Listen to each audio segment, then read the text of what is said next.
Uh, uh, uh, uh, uh.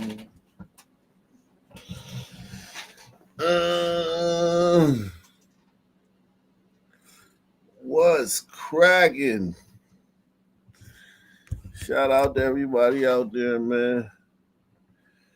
Everybody in the building, man. Is it Billy, man? We out here, man. Uh, we just back. We just back here. We just back here.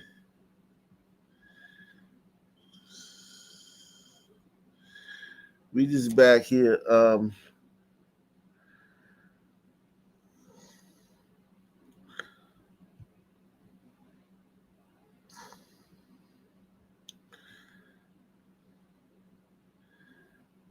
Back for another. Back for another.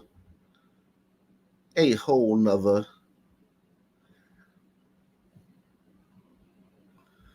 Back for a whole nother show, man. Just a nightcap. Just to, kind of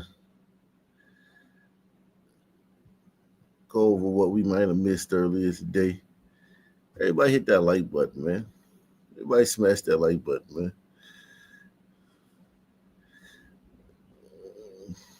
Salute, salute.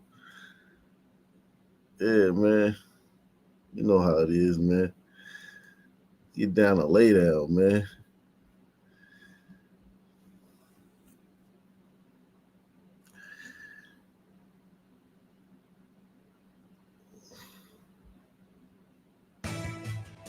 Welcome back to Fox 2 News at 7. Police in Ferguson are now connecting the dots in a deadly chain of events tied to a sex crimes case. Only Fox 2's Chris Hayes talked with the police about a case that is now also connected to an alleged hitman in 2 executions. This July 8th homicide scene in Ferguson is tied to both a sex crimes case and an alleged hitman. Police say that reported hitman is also now dead. His getaway car burned. We're getting really good leads coming in. Ferguson Police Captain Tim Harris described detectives working around the clock to get answers and that it's paying off. The citizens have really helped finding witnesses. The case began with sex crimes charges involving a minor. 39-year-old LeVar Harmon indicted by a grand jury for statutory rape and sodomy in June. The defendant's sister, LaVonda Harmon, was later charged with tampering with a witness. Court records say she showed up at the witness's door with a mysterious man and $12,000 in cash to buy the witness's silence. He reportedly refused. July 8th, another unknown man approached the witness and shot him to death. It was in the cul-de-sac behind me here on Bayview Drive where the witness was shot and killed in his home. He was also the father of the alleged sex crimes victim. And court records indicate a child was home during the hit. We've worked around the clock. Captain Harris says their investigation is developing quickly. We're very optimistic. LaVonda Harmon has already bonded out of jail by paying $100,000 in cash. LeVar Harmon remains jailed on a bond that was increased to $2 million cash only. Chris Hayes, Fox 2 News. Damn. Them niggas, man. God damn. Outrage in Bridgeport tonight after Adrian Peeler, one of 2 men behind a horrific double murder, walked free today, much earlier than he had been expected to be behind bars. Our Frank Recchia has that story for us. Horrendous murders. This house on the north end of Bridgeport 26 years ago was the scene of a horrifying double murder, one that would have a chilling effect on the Bridgeport community and leave an indelible mark. This park, named after 8-year-old B.J. Brown, who, along with his mom, Karen Clark, were, according to an eyewitness, shot to death by Adrian Peeler on the orders of his brother, Russell Peeler. After 26 years behind bars, Adrian walking out of prison today, a free man, thanks to a clemency order granted by President Biden just before he left office. It's outrageous that a clerical mistake can make such a big impact. Wayne Winston, a friend of the victim's family, met us here at the scene today amid the punishing heat of summer. A big contrast, Wayne remembers, to the freezing day of the murders. It was a horrible thing that happened in the house behind us, and I don't think anyone is ever going to forget that. Someone clearly dropped the ball. Senator Richard Blumenthal today saying both President Biden and Trump have misused executive clemency. And that's why I have introduced the Pardon, Accountability, and Transparency Act to reform this system of pardons and clemencies, which right now is completely undisclosed and unaccountable. Criminal defense attorney Dennis Bradley, who has no connection to the case, says Adrian Peeler did 25 years for the killings, then remained behind bars on a 35-year sentence for drug dealing, which Biden commuted. It's an outrage for us. We're extremely upset. We grieve with this family. We mourn over the death of these beloved members of our community, and we want an explanation as to why. Reforming executive clemency, Bradley says, would finally provide that kind of accountability. We still feel the loss of these beautiful lives that were brutally taken away. In Bridgeport, Frank Recchia, News 12. Wow, Sean's getting off easy today, man. Sean's beating the system today. Yikes. Yikes.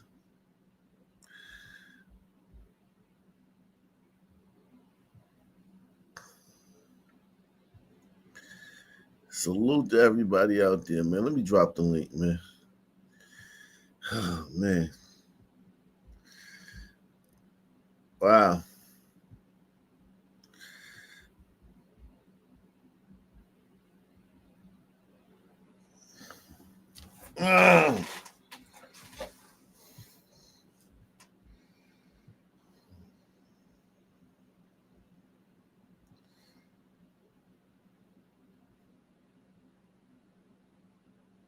I know.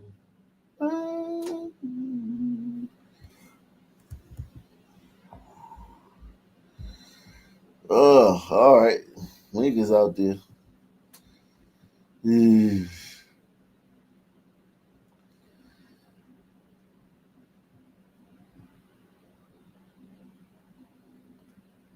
Well, Connecticut. BJ Brown had been set. Let's see what else is going on.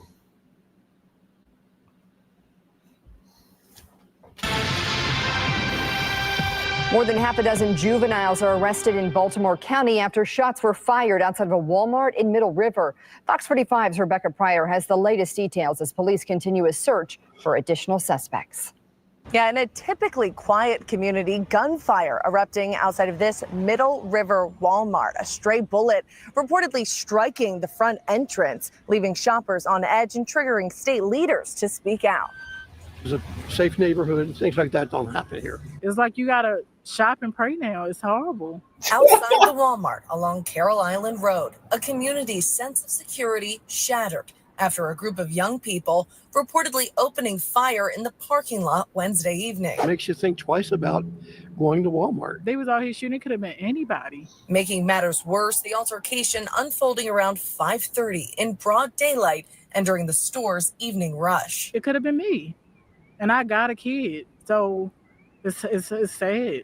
It's sad. According to Baltimore County Police, several juveniles were involved. So far, 17's arrested between the ages of 11 and 15 as the search for additional suspects continues. Police saying 2 of them were injured, one from a physical fight, the other grazed by a bullet or piece of debris. Kids know that they can get away with things.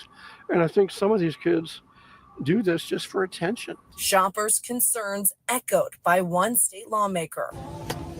It's absolutely a crime trend that concerns me. Just across the street from the Walmart sits the office of Delegate Ryan Naraki, who argues recent juvenile justice reform laws have lowered consequences and in turn increased crime. So when you have policies like that make it very easy to commit a crime and be right back out onto the street, you will continue to see things like this. Naraki adding he's long pushed for the removal of DJS Secretary Vincent Schiraldi, criticizing his holistic approach to crime. With Governor Wes Moore appointing new leadership last month, many hopeful Betsy Fox Tolentino will bring change with her. But so far, frankly, I have not seen those yet. I think that there are some changes around the margins, but I think she needs to be much more aggressive. It's getting to be dangerous. It's like you can't feel safe in your community to no more. You can't shop in peace. You can't do nothing. Outrage in Bridgeport tonight.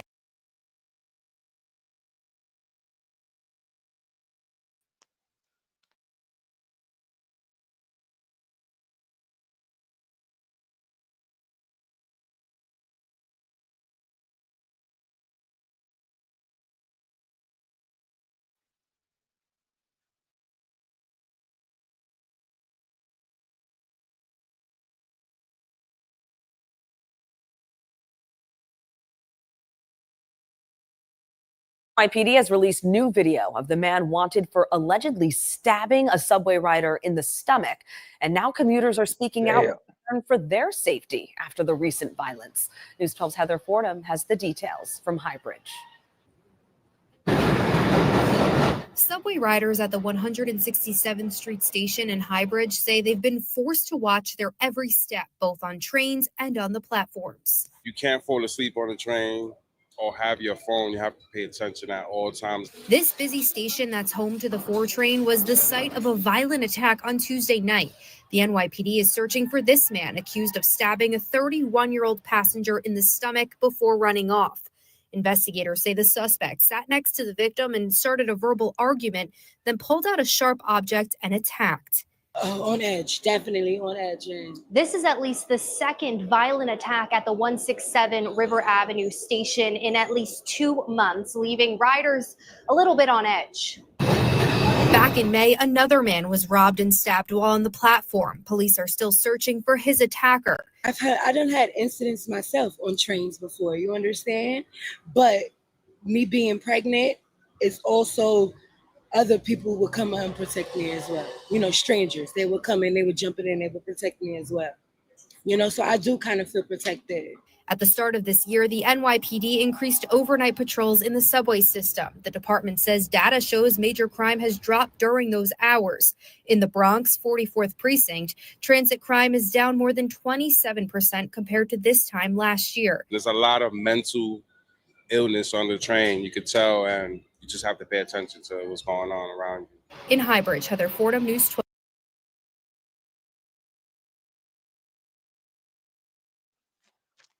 Hey, Ak, if you're talking, I think you're muted. What's happening, man? Hey, not much, Ak. Great for you to give us a double header today. Oh Yeah, man. Sun's Gone Wild. Part 16. I'm telling you, man. I'm telling you. What's happening, Cook? Cook.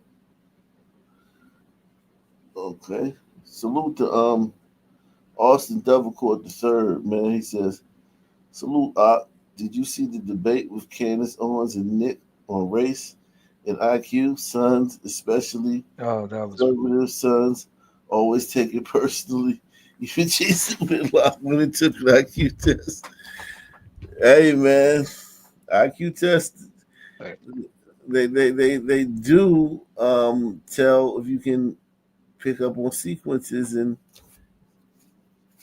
I mean, if you can pick up on, if you can, like, yo, listen, they're good for measuring your memory, your ability to pattern recognition. They're good for that, man. When I started taking them a few years ago, like maybe like 10, 15 years ago, I was like, wow, okay, I see. Okay, I see why a lot of people, not only sons, but a lot of people would get those answers wrong. You know, it's not easy. But that was my son mind thinking. Maybe a white person might see it and be like, or Asian person might see it and be like, oh, this is easy. This is a piece of cake. It's just patterns, recognitions, and spatial orientation and shit like that. But yeah, we can look at that. Where's the is it a video or is it a clip? You would only find clips, but Yeah, but I can't lie, watching that, because there was a lot of things that Candace Owens did that I kind of found cringy. But when it came to the whole race and IQ thing, I mean, it really is a punch to the stomach, as a stunt man, because it's an uncomfortable conversation, but that conversation has to be had. We have it every day. But Yeah, then when you think about it, niggas know they dumb though. Niggas know white people are smarter than them. yeah. Niggas know that. Like, let's stop acting like niggas know that, and they They do. always say it. They always say it all the time, and especially Africans. They more open about it, but most sons know that white people are smarter than them. Especially Asians are smarter than them in math. I don't think they think Asians smarter than them in other things, but I think they know that they surrendered math. Like, Asians smarter than us with math, and but I think their sons think they're wilier and craftier and more street smart than whites. Um, and have more common sense than whites. That's kind of what sons think. But most sons know that, like, the world revolves around white inventions and white laws and things, white customs and white, mores and values, and I think they're fine with that. But I think they still want power, and power is in the race card, and power is in racializing things and playing the victim, and that's where the Facts. powers lie. So that's. But yeah, let's see some of this stuff. About me included. So I wanted to invite you onto the podcast because a lot of your videos have been going viral. Obviously, it will not surprise you to learn that according to the media, you might be the most evil person in the world. They say that about me, yes. That's my reputation. And definitely anti-Semitic, racist, misogynist. There have been real fears of people speaking about your Groyper movement. So I did something before this interview is I went back into my phone and wrote Nick Fuentes. I wanted to try to remember the first time that I actually heard your name. And it was in 2019, a text message that somebody had shared with me that Ashley St. Clair had been kind of fired from Turning Point USA. And this person was speaking about Ashley St. Clair and had mentioned that she got in trouble a while back or whenever it happened because she took a photo with you and that you were this big anti-Semite. And then later that year, I had a conversation about the Groypers. It was something that I had never seen before, who were showing up on college campuses and asking questions about conservatism to various speakers, whether it was Rob Smith, Dave Rubin, and asking, hey, if we're conservatives, why are we promoting gay people? Right. You're the person that is the face of that movement. So Yes. can you just tell me, I guess, a little bit about Nick Fuentes before the Groyper movement? Sure. Well, yeah, that was my big claim to fame. That was kind of when I came on the map in 2019. But before that, I was at RSBN, Right Side Broadcasting Network. I was a freshman in college. I was 18 years old. I was at Boston University, and I was a big pro-Trump guy, and I was very into politics, extremely political. But like a lot of people, I was pretty mainstream. I was very pro-Israel, libertarian, big PragerU viewer, Ben Shapiro fan, all that kind of stuff. But of course, in 2016, everything changed. You had the rise of the alternative right. And so it's guys like Jordan Peterson and Stefan Molyneux and Richard Spencer and Jared Taylor. And of course, Trump being the king of them all. So in 2016, everything changed. I became very racialist, very pro-white, very critical of Israel, very aware of the Jewish phenomenon that's happening in the country. And so I went to the college campus. I was freshman, 18, and I did a big debate with the student body president at the school. And it was kind of weird how it came together. I was pretty vocal on Twitter, didn't have a big following, maybe 200 followers, but I was wearing a MAGA hat everywhere I went, cafeteria to class, down the street. And I became known on the campus as that guy wearing the MAGA hat. And I would go on Twitter and I'd talk about my experience. People are picking on me. People are saying they were going to beat me up. People are threatening me, stuff like that. And I said, I was defiant. I was very pro-Trump in spite of all that.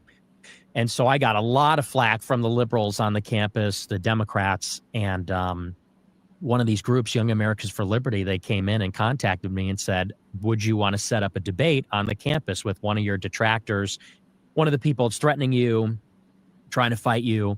And I said, yeah, I'd love to do that. I had been a broadcaster in high school. So I said, yeah, let's set something up. And so they put out like an open casting call. They contacted a bunch of the people that had been talking trash about me. And they said they'd like to set up this debate. And they found the student body president. He was like a senior, and he was like some Democrat socialist or something. And I didn't even know the guy. But they set up this. I think I want to get a clip, man. I think I want to just see a clip of him going at it with Candace.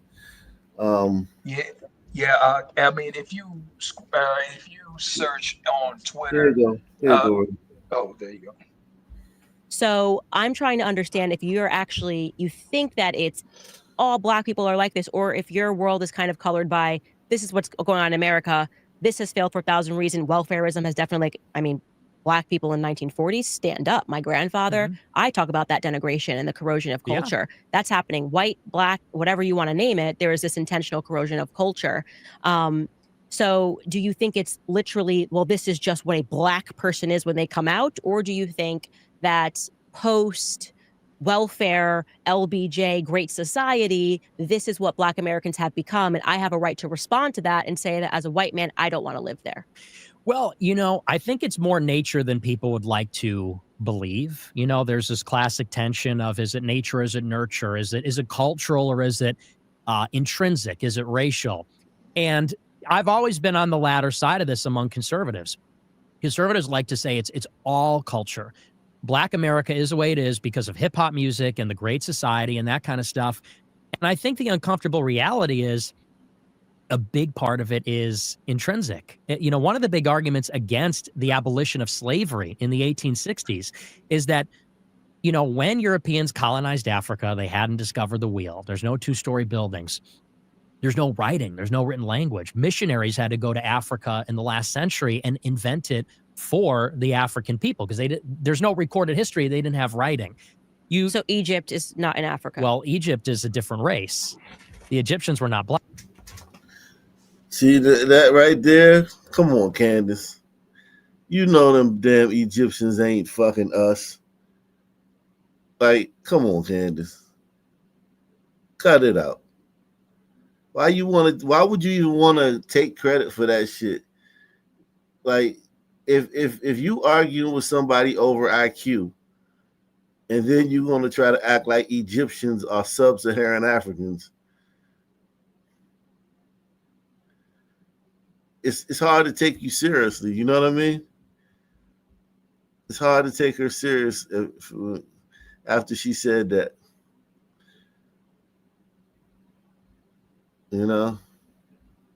Okay, but you said when they went to Africa, so I just want to... The interior of Africa in the late 19th century, scrambled for Africa. So we're now knocking Egypt out of Africa. Well, Egypt is part...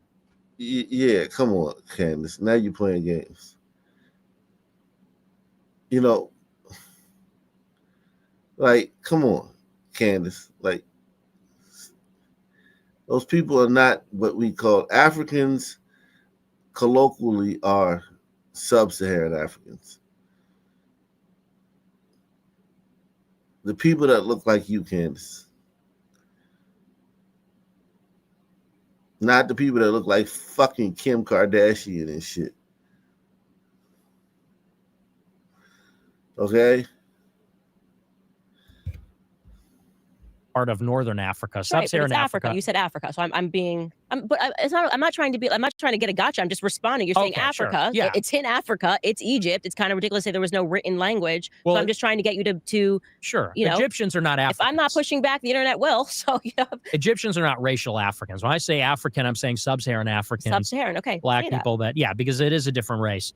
In sub-Saharan Africa, and Europeans did not penetrate that until late 19th century. They didn't have any of this. To the extent that you have infrastructure in Africa, it's from the Muslims in the Sahel and the Maghreb in northern Africa, where the Arabs colonized. And then you had, Carthage and Egypt. You had ancient civilizations. But sub-Saharan Africa, they didn't have that. You take these people out of that land and put them here, and they're enslaved people. You let them free in a modern, liberal republic. They're not going to succeed. It's not going to go well for them. And that was one of the arguments against abolition. People said if you free them without any assimilation, without any kind of process for them to be acclimated, they're going to die. And that's exactly what happened. Many of like the bottom 10% of like the lowest IQ Africans just died off for generations. And it had a, you know, pardon the expression, but it had a eugenic effect, because over time, if the weakest are dying off, that's one argument for why blacks in America have a standard deviation higher IQ than the blacks in sub-Saharan Africa. So, so I do believe there is something intrinsic going on there. And what makes people uncomfortable about this is the idea that it's unchangeable. There's something about, and this is why I'm a Catholic, we do have an inherent desire for universalism. We do believe that there's a common humanity and a common human community and all of that. We hate the idea that we're born a certain way and we can never change. And that's just the way it is. And we even think about this in terms of, it's become not so popular these days to tell children, you can be whatever you want to be. Because we know that's not the case. Some people are tall, some people are short, some people are smart, some dumb, some ugly, some handsome.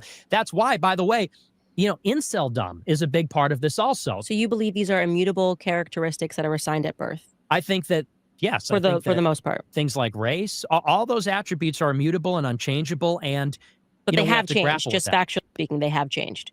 They change over time, over the generations. Okay, so then you don't think it's immutable, because if this was an immutable individual person.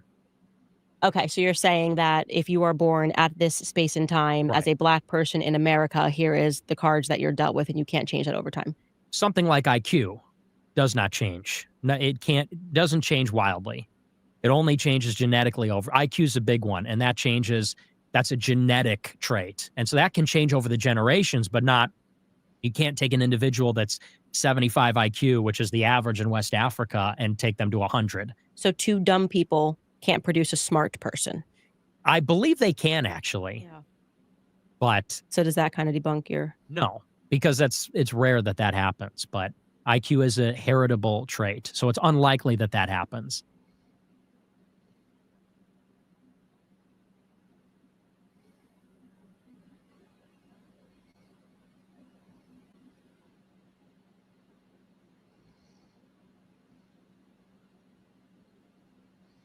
You muted up. Nick Fuentes is Candace kind of like, I don't know if she meant this, but she kind of got off on the wrong foot talking about Egypt and being part of Africa and stuff like that. Nah, man. Because here's the thing, those people gonna have to show and prove. You can lie and tout those people all they want, but at the end of the day, they're going to have to show and prove. You're going to have to look at their society. What have they created? How do they live? It's very, very troubling, man. Let's get back to the news, man.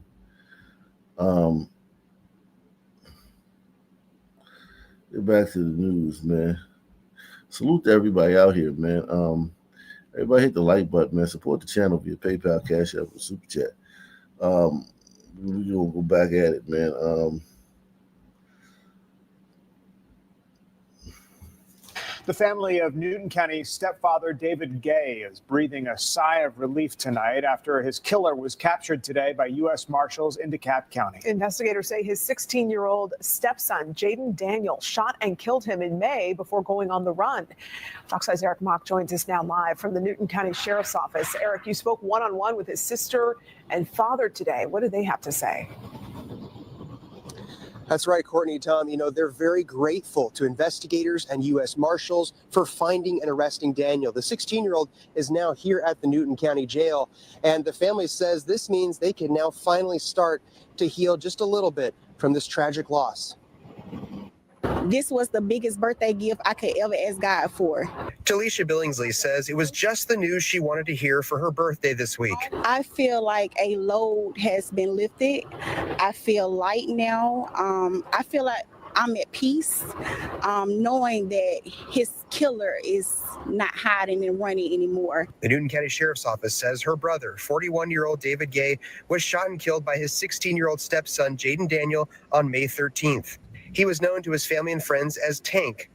Thursday morning, the Sheriff's Office, with help from U.S. Marshals, arrested Daniel in DeKalb County.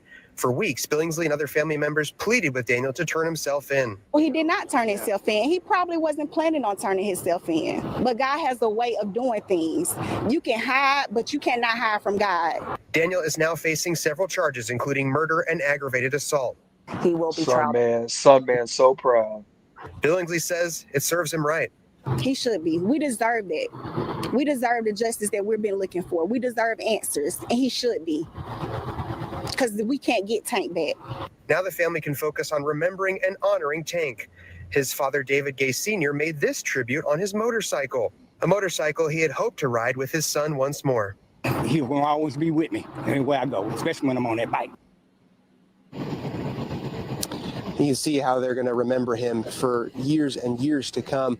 And, you know, we spoke with the sheriff's office and we asked whether anyone was helping hide Daniel or helping him elude law enforcement. They said they couldn't comment on that right now. There was a reward of $8,000 being offered for any information, but also no word from the sheriff's office on whether that is now going to be collected by anyone. For now, reporting live in Newton County, Eric Mock, Fox 5 News. No surprise, this family is feeling so much relief tonight. Eric, thanks.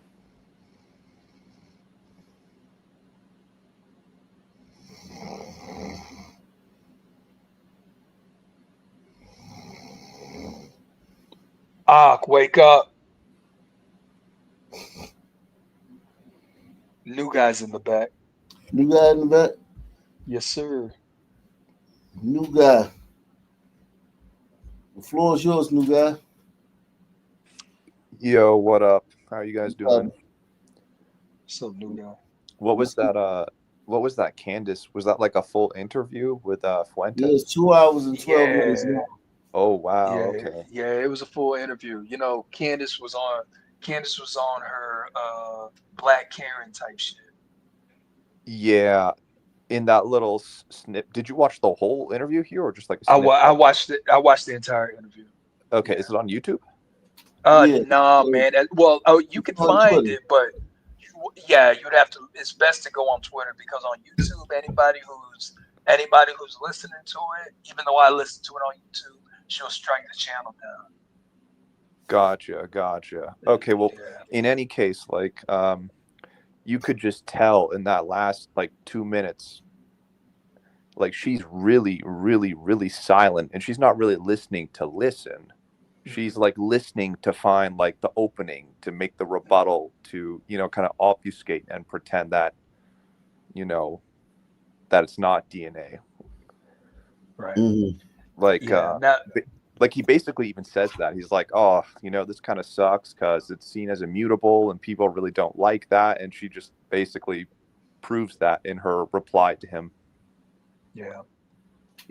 Now, as you watch the whole interview, you'll see that it was literal hostile territory. You know, it was almost like Candace Owens was proving a point, like, hey, we're not friends.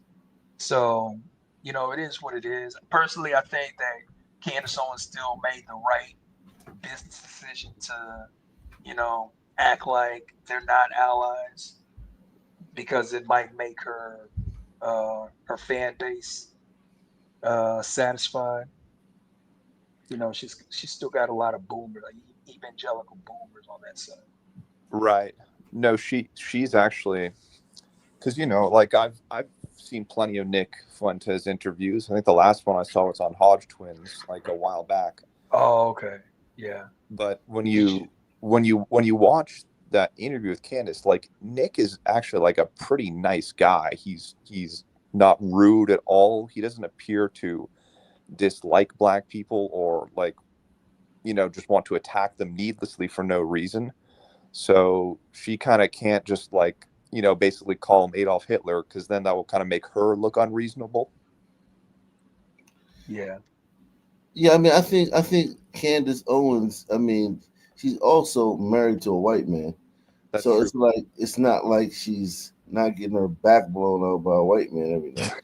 So Yeah. So like that is like literally her reality. You know what I'm saying? So let's see what he says about it. Her totally unimpressive. I watch her shows. It's totally unimpressive. And she's cute. She's good looking. She's put together, as women are. Women are good at being Barbie dolls, and they all want to be Oprah. Brett Cooper, Candace Owens, they all just want to be Oprah. They don't care about this shit. That's all nonsense. They don't care about this stuff. They all want to do a talk show. So she want to do a Barbara Walters, tough interview. Okay. Well, you got what you wanted. So anyway, so that was our collaboration. That was my thoughts on it. The response from almost everybody said the same thing. They said she was emotional. She was triggered about race. She was being almost deliberately obtuse, that it was tedious getting into the screenshots, the drama. And above all else, put some respect on my name. And I hit the nail on my head at the end. I kind of went off. And I said, look, I was 17. What's your excuse? You got married later than me. You got red-pilled later than me. You became a truth teller later than me. And you haven't gone through a fraction of what I've gone through. And she wants to call me out. That's what she texted me. She goes, I'm calling you out. And my response to that is, bitch, you have no right to call me. And maybe it's time for you as a woman to sit down and shut the fuck up. That's me, Preach. man. You want to say, make me a sandwich? Okay. This is me, a man, telling you, a woman, to sit down and shut the fuck up before you call out anybody else. Sit down and shut the fuck up, bitch. I'm so sick of it. She's got her book, Make Me a Sandwich. That's the book cover. Her book cover is her sitting cross-legged. I'm going to sit Her book is her sitting cross-legged, make him a sandwich. Okay. You want that, huh? All right. Well, hey, listen, daddy's home. Hey, a real man is home. I'm pulling up my sleeves. You want to call? Sit down. no, he's entertaining as fuck, man. That's what a man has to say. And make me a sandwich. Good. Turkey and provolone. Can you handle that? But I did eat last night. Turkey and provolone. That's how I feel. And honestly, that's how I feel about it. Yeah. Make him a sandwich. And then she texts me on Friday. I'm calling you out. I've had enough of you calling me out. You cannot call me out. 1, you are a woman. 2, you have not gone through a fraction of what I have gone through. You know nothing.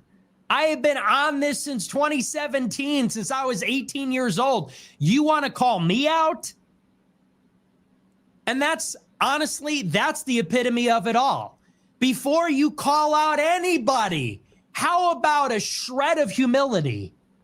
How about an ounce of self-awareness? Why don't you observe the fact that while you had a contract at Daily Wire, Turning Point USA, InfoWars, book deals, and by the way, because you're a black woman, because you are a semi-articulate black woman, you're like Obama. She don't talk with that Negro dialect. She was a black woman, conservative grift, and she rode that tokenism doing fucking Blexit for 10 years, making millions of dollars, and then married into a wealthy family, and then discovered there's something going on with Israel after only everybody started to notice. Now you want to call me out, the OG? Well, that was your first mistake. Yeah, Hey, he's justified in getting it out, though. He's got to get off his chest. And you see that, totally and he's still unimpressive. respectful. I watch. Yeah, no, like He wasn't he saves disrespectful. this energy for like his core fans, but when he's in an interview, he's very respectful and polite, and so it makes it hard to, go after him without looking just like a salty person, basically. Yeah, but this is him talking to his fans, and still, Candace would watch this. There's no way that Candace can take this clip and see, guys, he's exactly what I said he is. He is to be condemned by every. No, she's gonna look at it and laugh, just like everybody else. Yeah, no, I agree with that You think assessment. so? You think she's not gonna be offended to be called a Hell, bitch? nah, I don't think she's man, gonna fuck laugh, that. but If she gets offended about being called a bitch, then she's not too far removed from that feminist. yeah, She yeah, exactly. should be over that. Yeah, she'd have to pick then, right? Pick between the two. Yeah, yeah. And it's cool if you're a feminist because she kind of gives me feminist vibes. Allow somebody who I don't know. Said you think that's a leftist argument. I would only push back on that because I've learned so much about just like recent history that I didn't know. But you think that the Middle East, like if we had done nothing in terms of the Middle East, that they would just be savages and just be like, America didn't do anything it doesn't set anything backwards. You're just like bombing a place. Yeah, kind of. I said you think that's a leftist.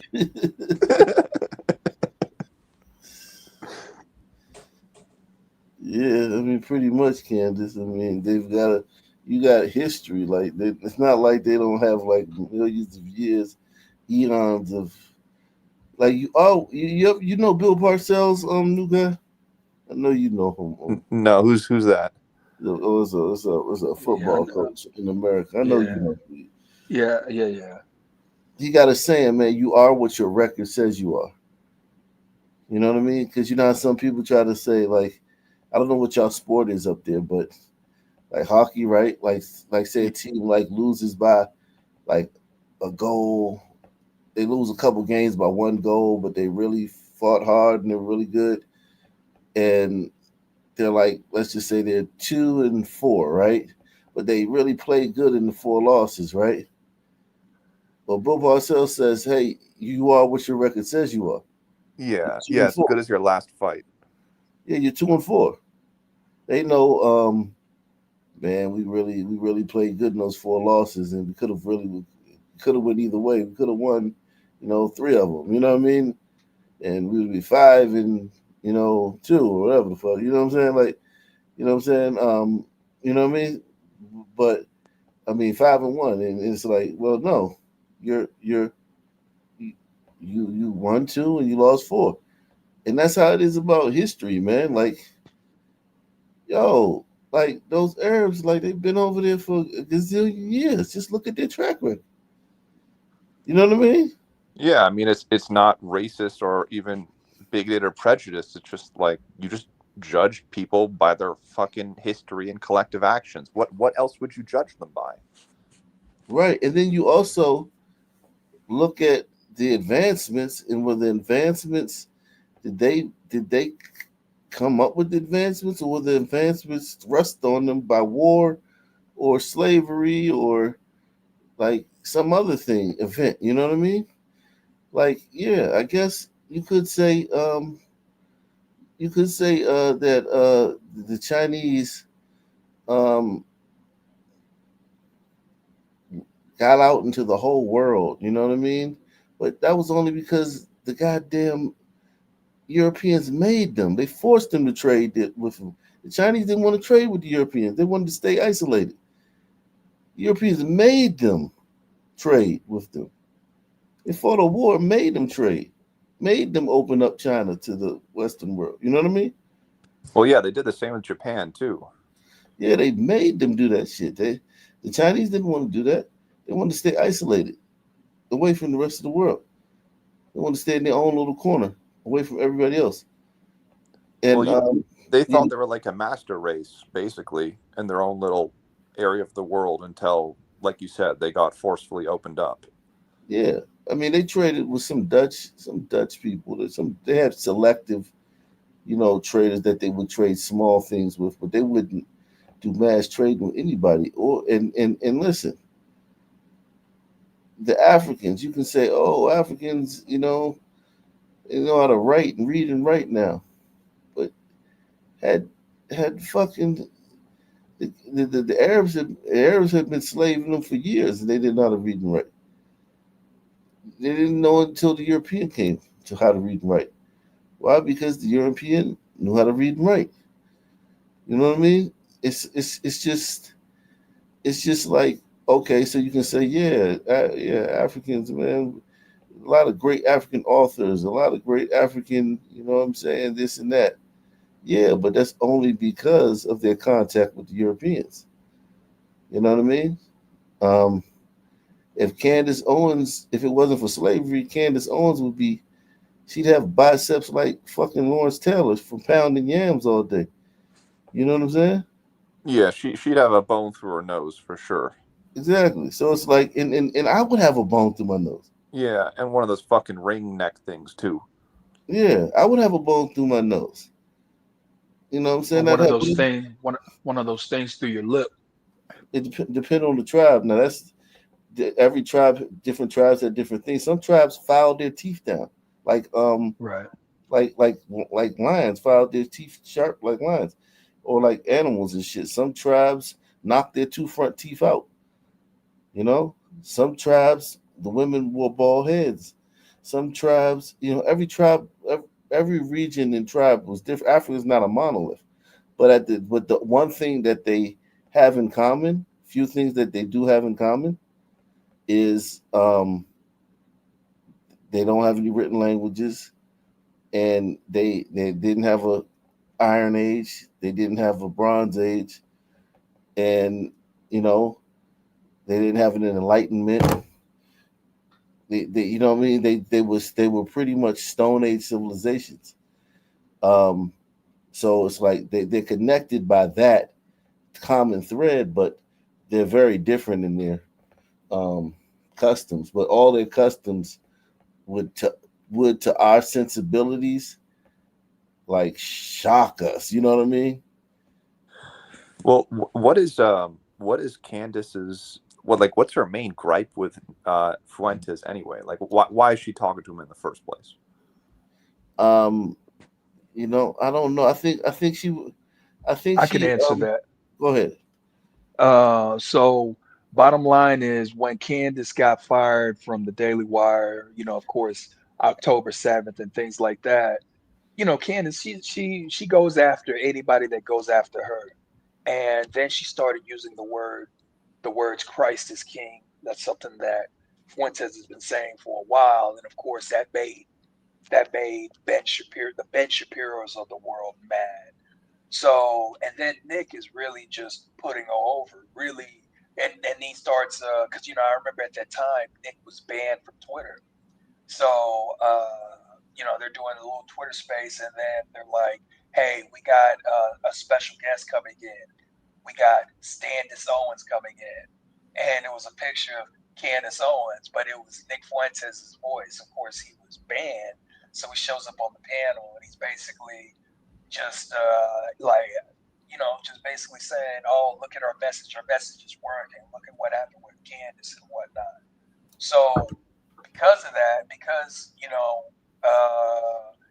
in Nick's eyes, not even in Nick's eyes, but in the Reuters eyes, they're like, Candace has joined our side. Now, hurry up, Candace, get Nick on the show. Get Nick on the show. Get Nick on the show. And Candace came up with multiple excuses not to do it. Bottom line is, it's just best. She doesn't want that cash cow being taken away. She doesn't want to get that Myron Gaines treatment or that just Pearly Things treatment. She wants to keep her money going. And then she eventually does have them on. But during this time, Candace chose to be like, "Hey, your people said a lot of mean things about me, so I'm here to call you out on it." And Nick is being his same humble self, But yeah, so that's pretty much it. Mm. So Yes, yes, basically, yes. Dave Smith. Nick is like having his Tommy Sotomayor moment, like "fuck you, I was the original." Yeah, well, yeah. So, and he didn't ever come out and really say, "Fuck you, I'm the original." He just kind of let his fans say it, and because his fans said it, Nick is like, well, who else is gonna sit here and say Christ is king? She knew what she was doing, and of course, the Shapiros of the world are gonna say the same thing. And so, of course, that was one of the things that they talked about in the interview was Candace is like, oh, well, I don't listen to your show, so how could I possibly just say? He's like, yeah, you said that, and you said Christ is king, but I don't watch your show. I said it because I read my Bible. And then it was like, oh, well, Candace, you did have the Standis Owens cups that you put out.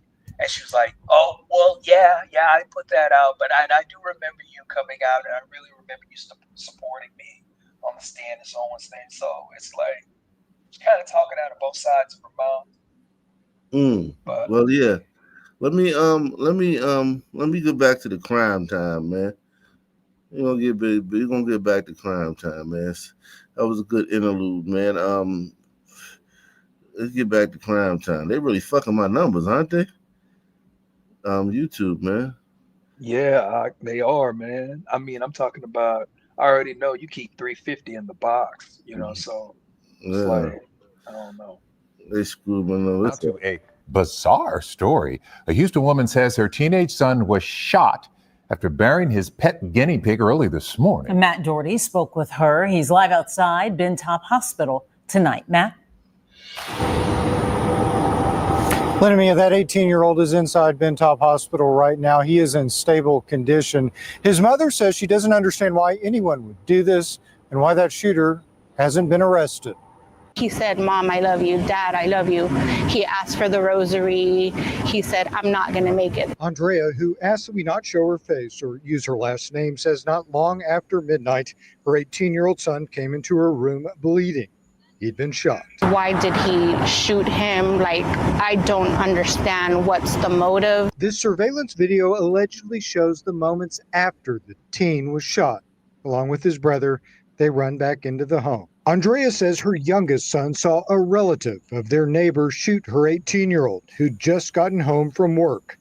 Earlier in the day, the family's guinea pig Cookie died, and the teen hadn't gotten a chance to bury her until he returned home. He buried the guinea pig on my property, never stepped foot, never laid a hand on the resident's property. The teen was rushed to the hospital and is in stable condition. Andrea says her son and the shooter never said a word to each other. My 12-year-old made eye contact with him, saw him. So, what's the problem? Houston police told me this evening they're still investigating, and so far, no suspects have been detained, and nobody has been arrested. He needs to be in custody. He needs to be questioned. Andrea says she and her family have been here at the hospital since 1 a.m. She hasn't gone home, not even to change out of her bloody T-shirt. She doesn't feel safe going home, worried the same thing could happen to her or a member of her family. From the Texas Medical Center, I'm Matt Doherty, KHOU. Houston got some strange laws, man. I'll tell you, man. Yeah. They screw up the whole don't mess with Texas bullshit, because Texas is like between Houston and Austin, that whole Texas being tough on crime and Texas being a big bad place. Like, no, Texas is very liberal in the cities. Houston's a sanctuary city. Yeah, I'm telling you, man. It's very, very liberal, very, very, very, as you would say, progressive. These people are not Texans. They're not wearing fucking cowboy hats and cowboy boots and shit. These motherfuckers are Now to a bizarre story. A Houston woman are wearing purple hair and shit, nose rings in Texas. You ever seen My Blue Heaven? Have any of you guys ever seen My Blue Heaven? No, I'm not familiar. Oh man, I watched that movie yesterday again for the first time in 35 years. Oh man, it made me so nostalgic for the 90s, man. I love the 90s, man. That movie is so good. If you ever get a chance, watch My Blue Heaven. It's so good, man. It's a comedy with Steve Martin. He's a gangster and he's in the witness protection program, and Rick Moranis is the cop that's in charge of his case, and he's got to keep him safe until he testifies on the mobsters.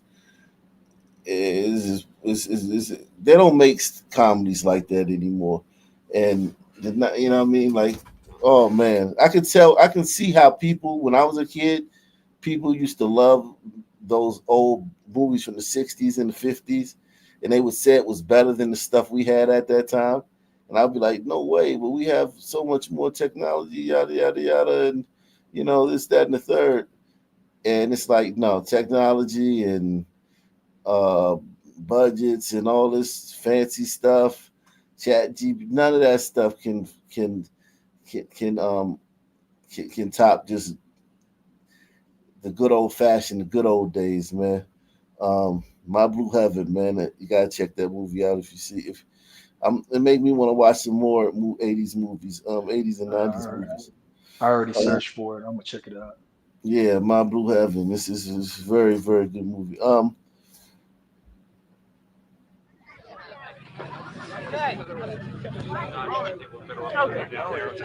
Are you going to go to court today? No comment on that. Do you believe that you will get safe passage back and forth? In other words, you won't be arrested. No, we don't trust the police. So, I mean, for them to offer us that, if they can offer us safe passage now, they could have ended this conversation a long time ago. So you think the minute you leave here, you'll be arrested? I'm not going to say the minute we leave here, but, we don't trust them. The city has threatened to cut off food and water unless you come out. What are you going to do? How are you going to survive? It's by belief, we understand that, no matter what they do, all right, when you're right, it'll work out that way. So, I mean, they've been cutting off our water and food for a long time. It didn't just start. So there's nothing new to us. Electricity in there? No. How are you running your PA without electricity? Don't put that out there. So are you saying that you will not come out under any circumstances, even if it comes to starving to death? Unless our terms are met, no. What are your terms? We're asking for the release of all political prisoners, Robert Africa, Conrad Africa, Robert Bethel Africa, Jerry Africa, Sue Africa, Gregory, and Sam Africa. All right, now we're also asking for a public apology from Rizzo, and be left alone from now on. You're asking for release. All the Africans in jail now. How many are there? 7. If the police begin their barricade, what will you do? Will you take any action? No, we are defending our home. Unless they try to come in here, we will continue as we have been doing. Now, as long as they don't attempt to come in our house and impose on us, we're going to stay right here. Why did you feel you had to do this to defend your home in the first place? To barricade yourselves inside? Well, the police have been planning to come in and either kill everybody in the house or try to take kids from us for a long time. So we just got prepared for it. What is the position of at least your neighborhood group on the situation here? The position of the Pownton United Neighbors is that we are against any kind of violence. We're against a raid. We're against the blockade. We would like both sides to keep talking, MOVE and the city officials, to work to a peaceful solution. We also think that the city's offer was unreasonable and that the city should be more flexible. Liberal white woman. This is Operation Move. They were a group of, a cult, a black cult. Yeah, is this where that song came from? You dropped the bomb. Dropped the bomb. No, that was actually Tulsa riots. But this is the one in Philadelphia. It's a black cult. He was sleeping with all his followers, children and shit. He was a pedophile and a fucking rapist. But like any cult leader, you know what I mean? Like any cult leader. Robert, what's his name? Goddamn Jack. What's the guy in Waco? Koresh, David Koresh. He's a pedophile, sleeping with all his followers, children. These cultists are the megalomaniac, narcissist, pedophile. With their offer to MOVE. What was unreasonable about the city's offer? We think that they had no right to tell MOVE that they couldn't come within 2 miles of their home, and that is a stumbling block at this point, and that's probably unconstitutional too. What about the other things that they should appear in court, that the members who have arrest warrants should be brought in, that sort of thing? Okay, we support MOVE turning in all their weapons and being arrested and released on their own recognizance. And we think that MOVE has agreed to that. What about the situation here as it's been disturbing the residents, the eyesore, the commotion they've caused? Does that bother you? Well, there's things like health violations and the way the house looks. Compared to the possibility of people getting killed, that doesn't bother me at all. I mean, What do you think about this woman, new guy? I mean, I think it demonstrates that just liberal, like Western liberal democracy, cannot survive. This is like a perfect microcosm of the fact that gliders or the state at large is just unwilling to unapologetically take this fucking ape and throw him in a cage where he belongs. Like if this was in China, that's what would happen, and like nobody would talk about it. It would be like illegal to even publish it in a fucking newspaper, because Right. they like unapologetically. You disappeared too for talking about. Exactly. And when I look at the state of the West, I feel like that's the only way I think you could really like hold a country and a culture together infinitely. Because if you just one crack becomes another, and it just, yeah, I don't think liberal democracy can survive. That's basically my point. I would hope that eventually the community could work out these differences, but we don't think that the police can provide a solution, because their solution is with weapons. Now, you just said the possibility of people getting killed doesn't bother you. Can you No, the explain that? what do you mean? You don't believe that people will be killed over this? I don't or- think that MOVE has any intention of hurting people in the neighborhood. I think the dispute is between MOVE and the police, and that the way people in the neighborhood could get killed is if there's a shootout between those two groups. MOVE has been in there with weapons for 9 months and hasn't harmed anyone in this neighborhood. Do you think they should be left completely alone? No, I mean, there's charges against them. They have said they'll turn in their weapons. I think they should turn in their weapons, be released and face trial. But I don't think that this blockade or raid or anything like that is necessary and could be very dangerous. Do you believe that they will be given safe passage back and forth to court today? Do you think that'll actually happen without them being arrested? I think so, but it's hard to say. I do think so. How can this be solved? They're at a standoff position now. Well, I think that it's essential that both sides keep talking, including MOVE, and that this position around not being allowed within 2 miles of the neighborhood be renegotiated, because I think that's the sore point. Have they been willing to talk to you, MOVE? Oh, yes. People in the neighborhood, we've talked to them all summer, and ever since it first started, about trying to work this out. In fact, we had circulated a petition a few months ago with the very things: being arrested, turning in the weapons, being released on their own recognizance in the neighborhood. And they've been very willing to talk to any community people who've come down. Do you see yourselves as negotiators, go-betweens? No, not really. MOVE does have a lawyer right now, and I think he's playing that role. Okay. We heard that since this started, people have been bringing in food, their supporters, on a daily basis, and this would be stopped if... Right. Different groups, Okay. even from outside of the neighborhood. One Okay, I group. have to talk Okay, for a few minutes. go ahead. What I'm trying to figure out is why they did this in the first place. One of the things is, you can get a lot of bad press. What you need to do is really tell the story. Like I heard. Has a written what we have to say.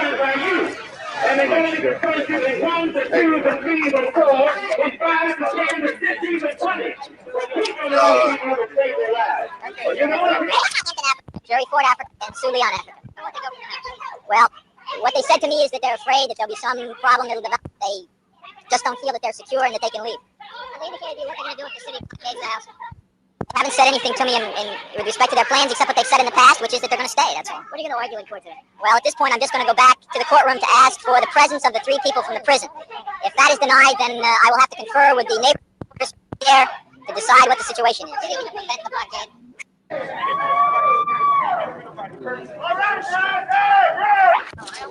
Look at all this white support. These black liberation. This is a black liberation group. You know what I'm saying? Has from look at all the white support they had in the 70s. You know, where the boomers would Yeah, tell but us, "Good." they are hippies.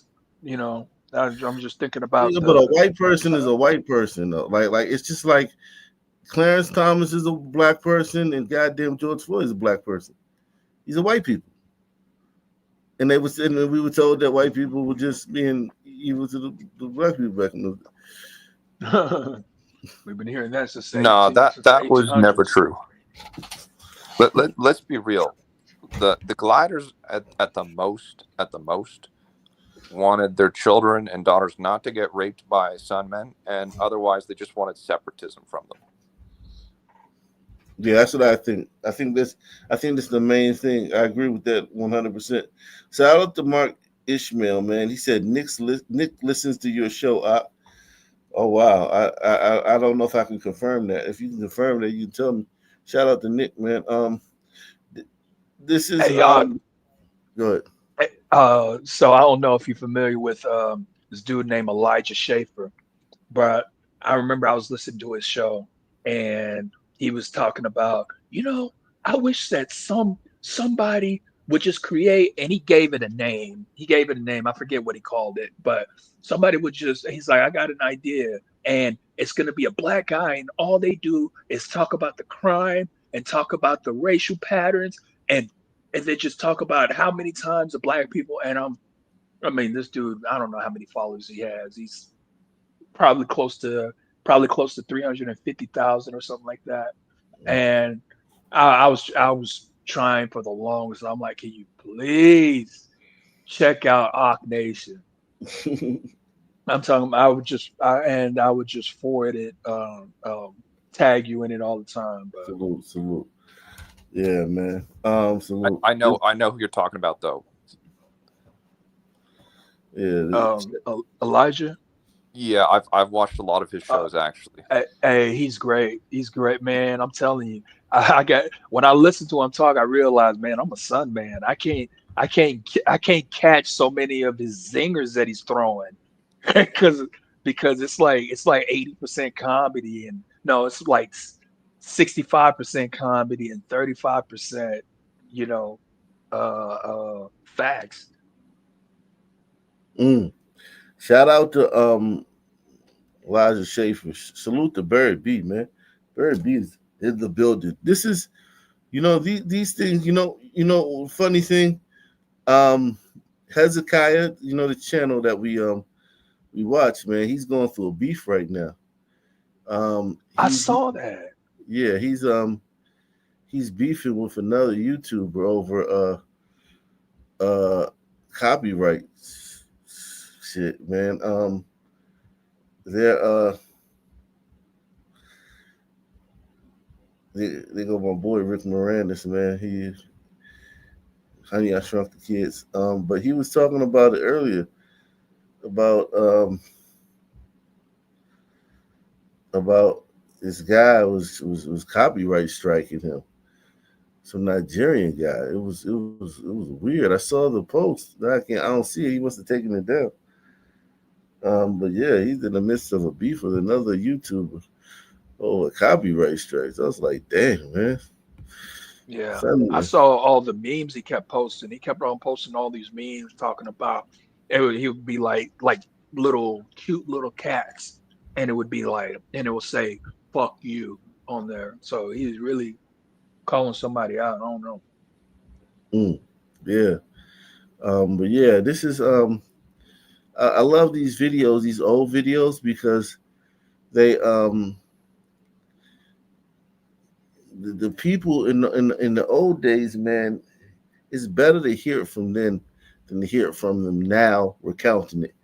Because all these people now will recount it through bullshit. But this is them. A lot of these people are still alive. But if you talk to them now about the old days, they give you a sob story. You know what I mean? Give you a straight up sob story. Um, oh yeah, let me I know the video I wanted to show y'all. Hopefully it's on this one. Let's see, where is it? Oh, here go a good one. We can watch this. Here go a good one. In the right direction. Hello, everyone. I'm Sonia Massengale. Welcome to another edition of Folks. Recently, researchers trying to explain why many Black students are still not on the same academic level as their white counterparts found out something perplexing. In their sampling of Black students, they found that many students viewed academic achievement as white behavior. Well, that really set our thoughts in motion here, and we set Shocker. out to find out whether that same thing would hold This is 40 years ago. true among Black students in Louisiana. We came up with some surprising answers to the question about academic achievement and racial identity, and some other fascinating concerns that the students have about their schools and the public's perception of them. Later on, we'll have some education professionals joining us to help us examine the issues and concerns voiced by the students. Now, if this woman was still alive today and she'd been through the whole 2000s and the whole 2010s and 2020, she would talk with like racial disparities and prison pipelines and all these new terms. You know what I mean? These new liberal terms that white liberals have taught Black people. But if you catch her now, you just get the raw truth. You don't get all that bullshit. Yeah. But first, let's hear what these young Black achievers had to say. Booker T. Washington High School in Shreveport is one of the oldest historically Black high schools still in existence in Louisiana. These students are all high achievers. Have they ever been accused of acting white because they are good students? No, because just to see me on a hall or with my friends, you wouldn't think I was academically at that level, because I try to separate my books from my... Basically, she don't act like a nerd when she's out of the classroom. She acts like a cool kid when she in social settings. Just say fun time or whatever. Now, when I'm in the classroom, then I'll get serious and tone it down. And they say I look like a bookworm, but just to see with my friends, I start clowning or whatever. It's not acting white because it's just like saying only white people are smart. That's not true, because Black people are intelligent also. All through my scholastic career, everyone, seems to think, oh, she's trying to be better than us, but I'm trying to get myself through school, because you see some people walking down the street, they have no education, they just have no future. And I promised myself and my parents, they would never see me in that situation. So I try to strive for the best that I can do, because I couldn't stand to see myself, in a bad position like that. Yeah, they call me nerd or whatever, but I don't let that bother me, I just go in the classroom and do what I'm supposed to do. I want to go to college and, someday be whatever I want to be, I can't, if I let them, discourage me, then I'm not going to get anywhere. But as long as I just do what I'm supposed to do, and I think... Ignore the Black people trying to tear you down because you're good at scholastics. See, this little room here of sons is kind of what Candace is thinking about. She's thinking, oh, well, it's just all cultural, and any Black person can get a good outcome as long as they have, a good cultural background, 2 parents in the home, all that shit. And then Nick's like, no, that's not how it's going to work. There are such things as exceptions, and she can't handle that. Most Black people can't, even ones that are like, conservative voting, MAGA hat wearing, sons. They just can't rock with that. Yeah, it's a tough pill to swallow. It is. Yeah, it is. It is very. I will have to admit that. Like, it is a very tough pill to swallow, and the only thing that made it easier not the only, I can't say the only thing. If I'm honest with myself, why I was able to swallow the pill is because I'm kind of like, being an Aquarius or whatever you want to call it, Aquarius or whatever those traits are that I have of being like a person that's very observant. Just observant, unemotional about things. Yeah, that... I'm very emotionally detached. I've heard that from all of my, lady friends in my life. And You women know? can't do that. Like only 1% of women can have that outlook on this Yeah. type of shit. Yeah, yeah. You have to be able to live outside of your body. You know what I mean? And when you just like remember, look at blacks, like black people, they are different, and one of their difference is that they value their values, what they value, and they don't value education. They don't value um, math, and the reason they don't, if you really just break it down to brass tacks, is because they're not good at it. The things black people value are the things they're good at. Street life. Blacks are very good at street life because of the traits we possess. We're quick to violence. We're we risky behavior. You know what I'm saying? We do a lot of risky behavior. We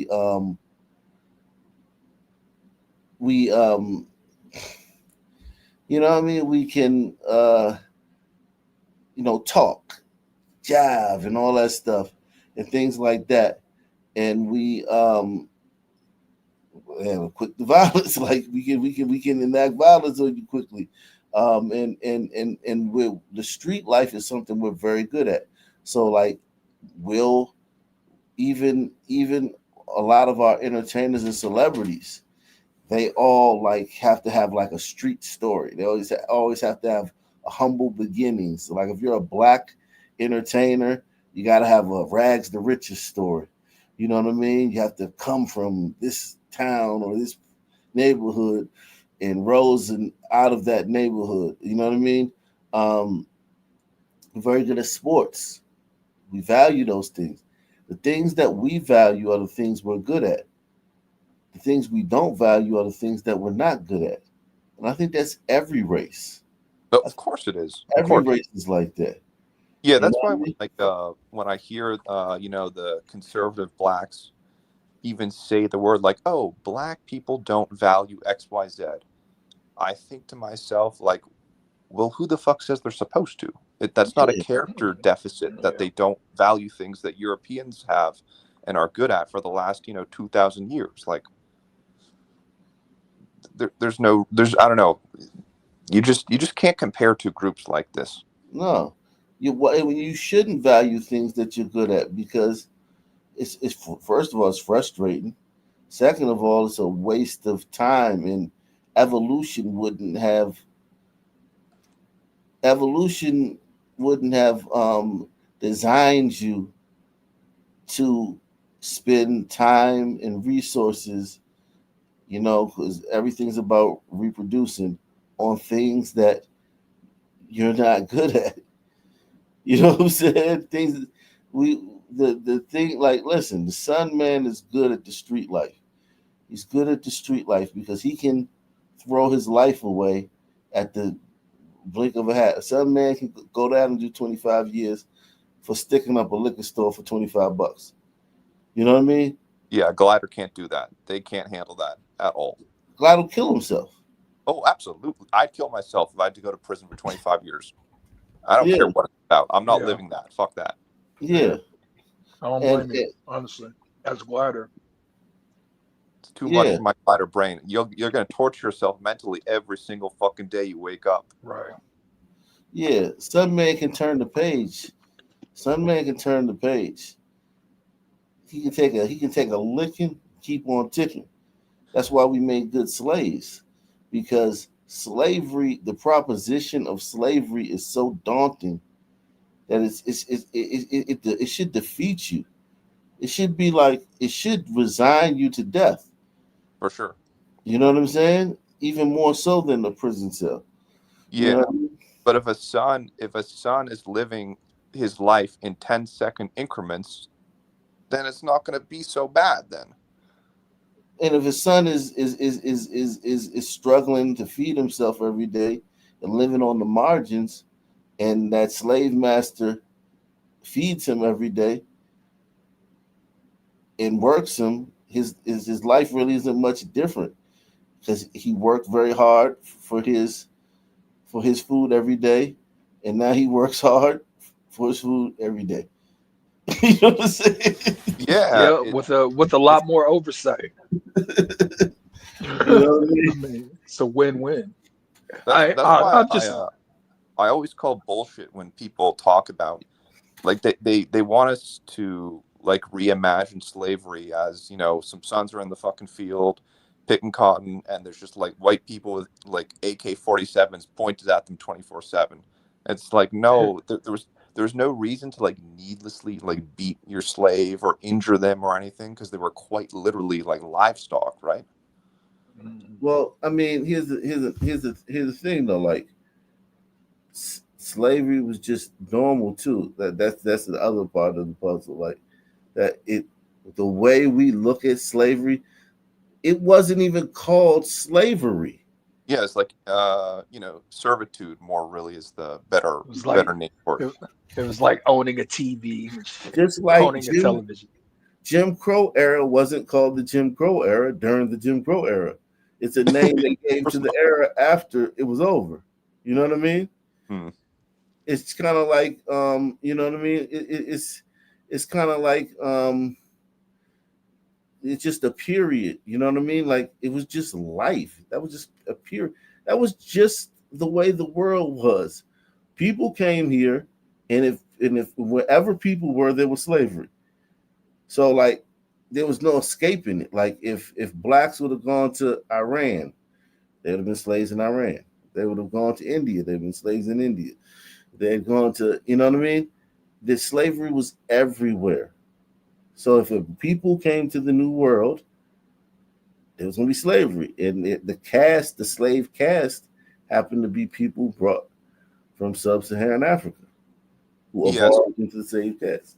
The weakness in like the Western mindset, one of, you know, pluses and minuses, right? So one of the weaknesses of, you know, being self-critical is shit like this.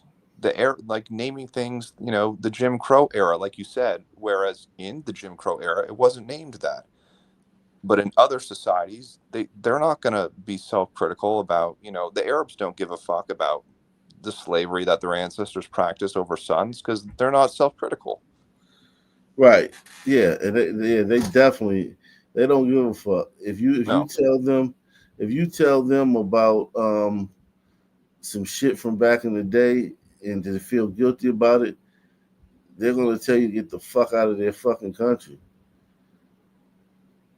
You come over there trying to get people who browbeat the Arabs, talk to the Arabs about some reparations, they're gonna tell you fuck off.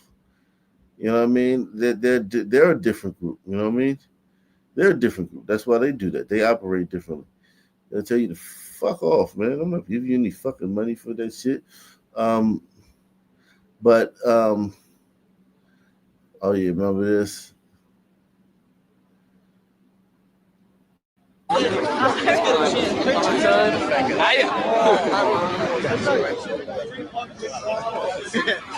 an 87. Talk to me. How do you feel about this whole thing? I feel about this? I feel this shouldn't be what it is today. People are creating a lot of havoc here and a lot of racial tensions in this neighborhood. Okay, but there is a reason, right? No, I don't think there is a reason for it. The reason is that I believe is these kids came looking for trouble and they found their trouble. If you come in my house and you want to step on me, well, then I'm going to have to step back on you. They're in our house here. You understand? We don't go in their neighborhood and do this, and we don't protest against them. And what about that kid got beat up in Jamaica by 40 blacks? Do you think You go over there, and what'd you say to them? Did you single out anyone over there? Well, the media gave that coverage. Do you think this is a black-white issue here? I think this is a political issue. That's what it is. We white people here, we live in this neighborhood quietly, and many blacks walk through here and nothing happens to them. Now, if you want to come in here, if you're black or white, you got to come in here and tell us what's going on. If you want to come in here and tell us what's going on, then we'll come in here. But you can't come in here and tell us what's going on. That's what it is. We white people here, we live in this neighborhood quietly, and many blacks walk through here and nothing happens to them. Now, if you want to come in here, if you're black or white, And if you want to start trouble, you're going to find trouble. Anywhere you go in this world, you're going to find it. Thank you. That's right. What?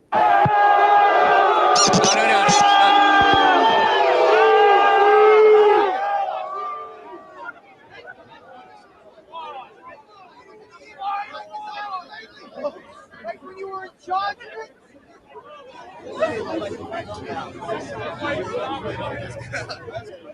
So we're here under these circumstances, but I do feel it's discrimination against the whites. All right, hold it. Let me.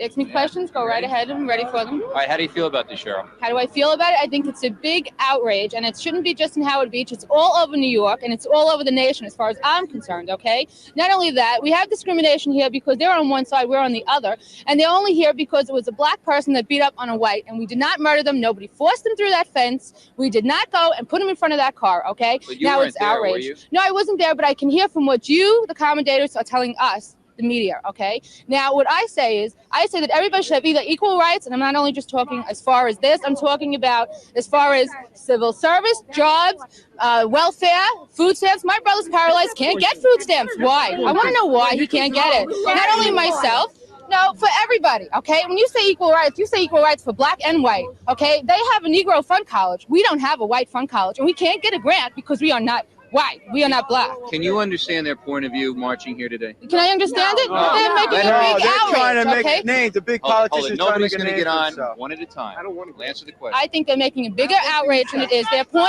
I think the point they're bringing across is so that they can march through our neighborhood anytime and feel free, which is fine because nobody bothers them. But when they come in and they rob our house, as mine has been robbed 3 times a year, and it's been by blacks because my neighbors see them running out of the house, okay? I've been on the subways. I've been robbed and mugged. My mother has been robbed and mugged. I'd say if you have a good education and you're not sleazy, fine. You can come and talk to me anytime you want. But when you're on drugs and you're selling crack, and if I have a little brother or sister and I see them getting crack sold by any little black guy, I'll tell you now, I'll go after him with my own 2 hands. And I mean that with all sincerity. And thank you for the interview. Good luck. Hey! One more thing. What happened? Go ahead. One time. One at a time. Go ahead. We're talking about equal rights. I believe in it 100%, but I believe in it all the way. Now, we talk about equal rights. We have a civil service that has we can't get 3. into But that now. wait a Yeah, minute, talk we're about talking the about march equal here. rights.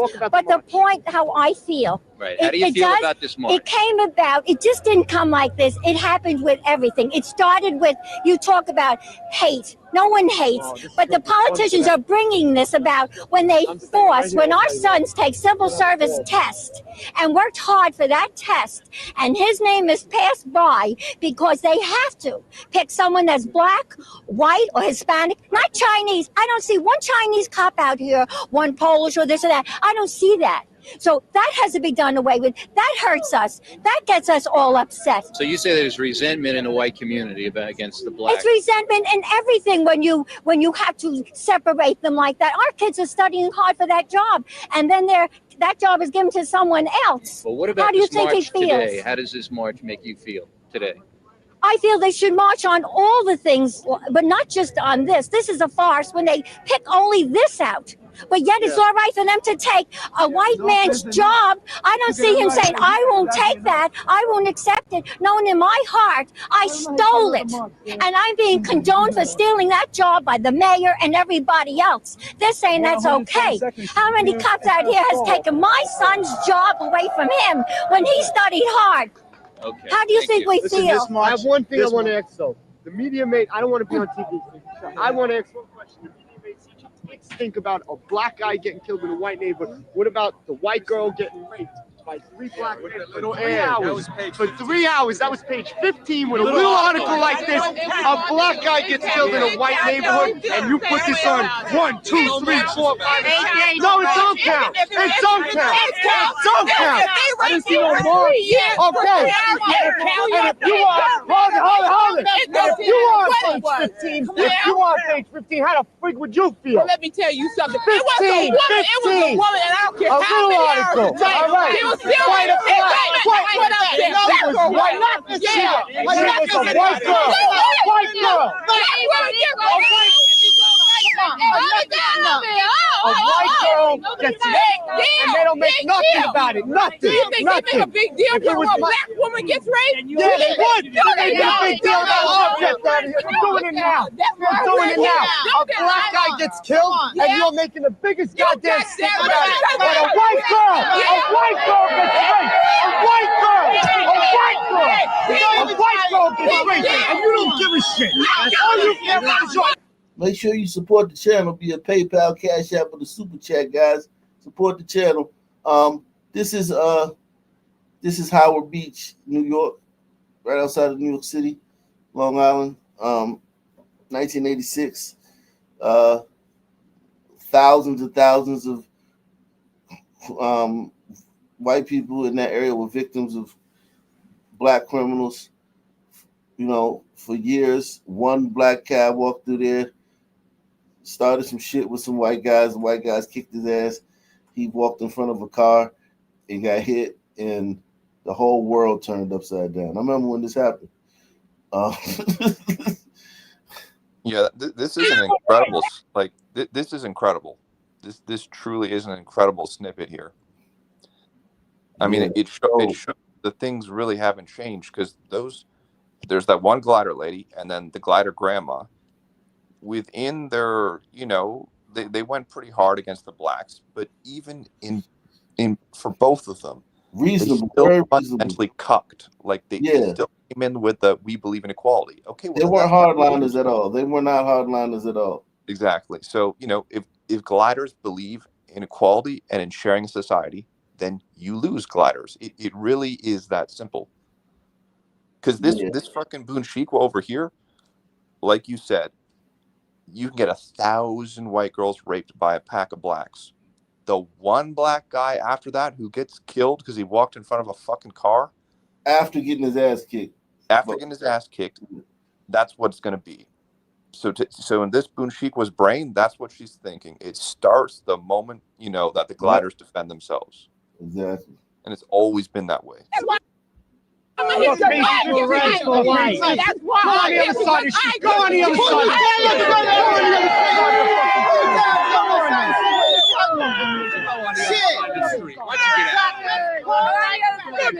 Stop sticking your fingers in people's faces. Enough is enough. Everybody should be out of here. That'd be enough. Everybody should be home cooking for their kids. Yeah, white girl on page 15 of the freaking newspaper. I'm not all right.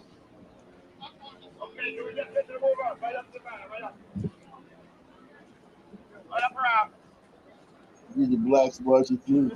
We shall overcome. Mr. Angel. All right, just asking to hold it right here.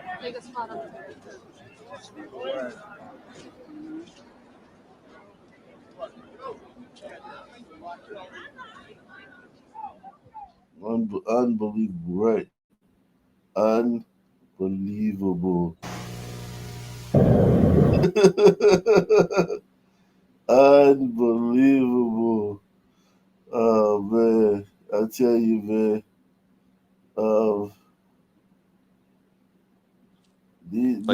Those black women have no fucking shame. Like they're just awful, and every fucking single one of them, including Candace Owens, deep down, is like that to some degree. Well, yeah. What I will give them though, hold on, let me just say this right quick. Those people spoke a lot, but those black people, like that woman today, would be like, "What, motherfucker, damn it," you know what I mean? She still spoke like basically the King's English compared to the modern day Boonshikwa. You know what I mean? Yeah, she didn't have her bonnet on and all that type of shit. She had a regalness about her, even for a Boonshikwa compared to the modern Boonshikwa. Go ahead, man. What you say? Well, no, I know. I mean, the dumbification has just gotten deteriorated so much. But I was just impressed. What happened to that fiery glider? They still exist, right? Never existed. The gliders, like he said earlier, he hit the nail on the head. All gliders ever wanted post-slavery was to be left the fuck alone. By That's blacks. not enough. Yeah, there's no such thing as a white supremacist. At most, there's like a white separatist. At Yeah. most, we just White want to be people left are the not like fuck that. alone. You know, one thing I noticed about black people that I know, if you get them alone. You know what I mean? You don't away from a group. You know what I'm saying? And their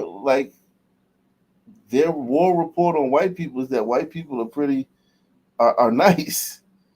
You know, black people are the ones that are you have problems with, but white people are nice. You know what I mean?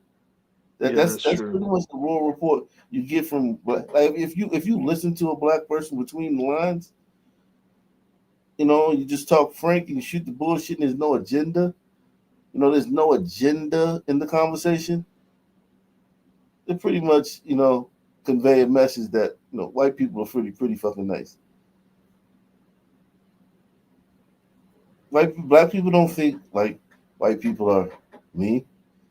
That's all agenda bullshit. That's all like extortion, social extortion.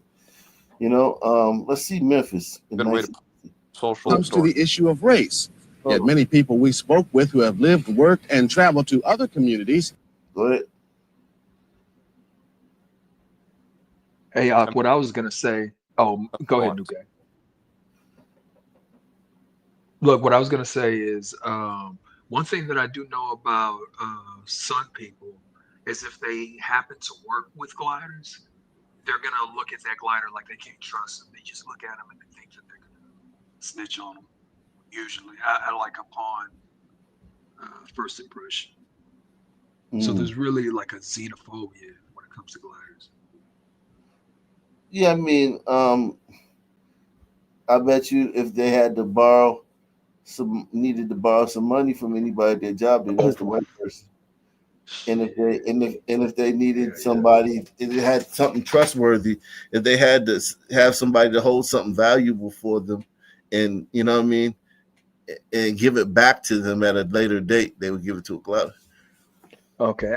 Well, I don't. The first part, I definitely agree with you. I'm not sure about the second. But I mean, you could definitely be right. Okay, every NBA player before this modern era with clutch sports, every NBA player who was their agent. Sure. Well, I would imagine a Juice Crew, but we'll just say glider. Every rapper who was their who was the record executive. I mean, like, who pays you? Who prints your check? What's more valuable than that? Well, that's You know, white man's God. yeah, but let's move on. Let's see this thing right here. Tonight, we begin an examination of A House Still Divided. It's a study of race relations in Memphis. It's an issue that affects each and every one of us, and one that touches so many other issues, ranging from crime to education. Here are Bob Allen and Esme Murphy, who've been working on this series. Jerry, our purpose is to find where Memphis stands on the issue of race relations and where we are headed and what might be done to improve our future. We have talked to people who are well known, but mostly we have sought out those who are not in the public eye. Tonight, we begin with an examination of attitudes. How is it that we, as blacks and whites, feel about each other? 7 minutes before 7, 6:53 and sun coming up. It'll be a nice day today. In the early morning, as coffee is poured, people in the Mid-South begin their days. For most blacks and whites, those days begin separately, in different neighborhoods, in different parts of town. Later, black and white paths will likely cross in the workplace or perhaps in a shopping area. But while paths may cross, in many cases, they never meet. What do you think about the progress of race relations in the city of Memphis? They stopped in 1960. Minority, but that minority ain't worth a dime.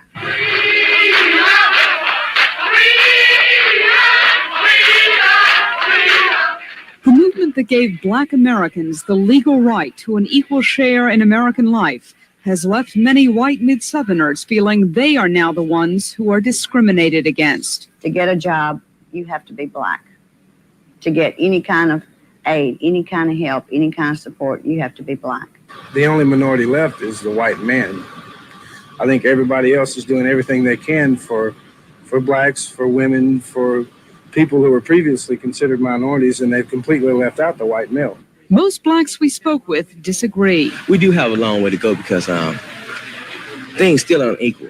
We're losing more of what we gain slowly every day, you know. We found the levels of resentment have a lot to do with how barriers have fallen.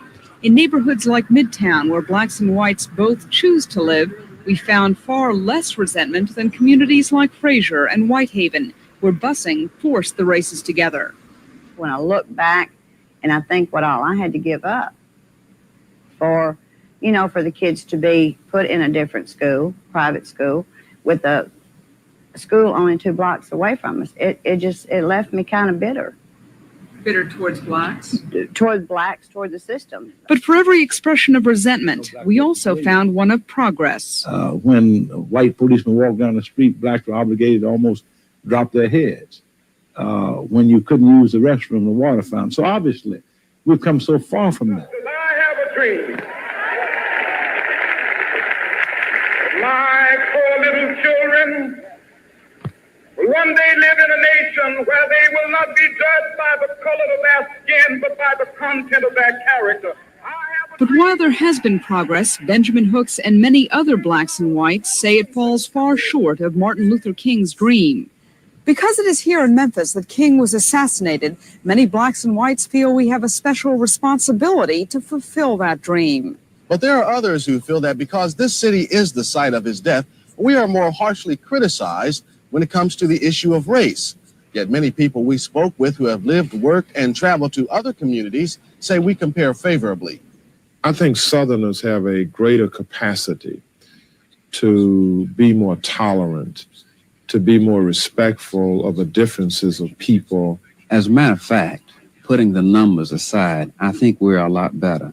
The racial climate in Memphis is about as good as it is in any other city, and I've lived in about 5 or 6 large metropolitan areas in the country. But for every indication that the races here are getting along better, there are other indications that things are getting worse. Whites are continuing to flee to the suburbs. 30 years ago, Memphis was 37% black. Now it is 55% black. The Memphis City Council is often split along racial lines, and while the population of the Mid-South is fairly even, most of our children go to schools that are predominantly white or black. Memphis State. You see, but even when they're talking about racism, they're talking about whites leaving. You know what I mean? Yeah, it's like black people are their genetic like baseline. They're basically like a genetic cargo cult. So they look at white people as almost like we're magicians. So if we leave and then all the good shit leaves with them, then it's racism because now the blacks can't steal some of that good shit. No, we can't even maintain the shit you leave because when you guys leave, you don't like pack up and take the skyscrapers with you. You know what I'm saying? You know what I'm saying? No, of course, no. We say, hey, you blacks, you need to incorporate some upkeep into your vocabulary here. You need to upkeep this shit, but it doesn't work that way. Yeah, that's I not just a go word. somewhere else and build some new shit. Y'all don't take the street lights. Y'all don't take the plumbing, the water mains. Y'all leave all that shit. I mean, it's not unique to Sons. The same thing happened in India when the British left. Mm-hmm. The same thing is happening live in South Africa after apartheid ended. It's the same shit.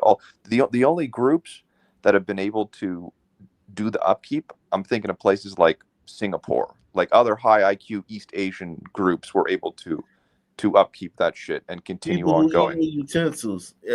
Everywhere people eat with their hands, shit's fucked up. Everywhere they eat with utensils, it's it's all right. You got you can work with them. Salute to Cap One, man. Cap One in the building, man. Make sure y'all support this channel, man. You don't get this anywhere. History, real shit. Those other channels, it's just niggas babbling about the past in recollection or in shit that they were told. Lies. reconfigurations. Oh, cool stories, bro. You know what I'm saying?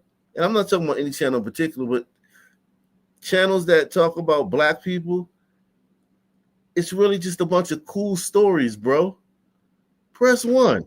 It's like fucking folklore. Like, it's not actually true. Yeah, it's just cool story, bro. It's not nothing real. This is the real. A professor and political consultant, John Bakke, says if the trend continues, every one of us will suffer. So we might have affluent neighborhoods and maybe malls and shopping centers on the edges of the county. But as far as having a community with the arts and education, professional sports and recreation and so on, not do anything for the quality of life of the entire area. This economic division that John Bakke speaks of is not encouraging, but it's one that is at the heart of race relations in this community. Bob, Esme, you mentioned the attitudes of race often have to do with how much the races are forced together. For example, you mentioned busing, Esme. Have you found a bitterness, and if so, how widespread is that bitterness? I think it's really quite widespread. Busing has dropped dramatically in Memphis in the Mid-South in the past 14 years. Yet those people who were affected by that original court order 14 years ago remain deeply embittered today.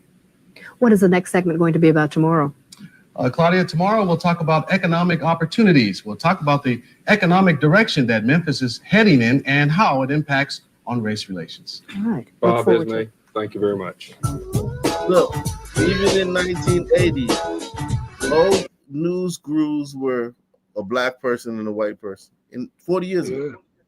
Man, that looks very, very modern. But you'll have some black woke bitch who got a job in fucking 2009 at some news station and be like, I'm the first black person to ever work at this. Like, bitch, shut the fuck up, bitch. Or this the first time there were two black people on the news together. And it's like, bitch, no. Shut up.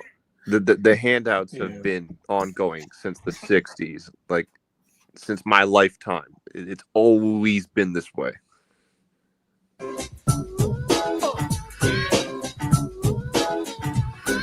You said you love me and you wanna have my child. So, but like Janet, you said, Sean, let's wait a while. What was taking you so long to say yes? With that deaf body, you gotta be blessed. You and I both know tricks on the kids to get the Don Perignon out of the fridge. I wanna do the first thing that comes to mind, cause on a scale of 1 to 10, no question, you're a dime.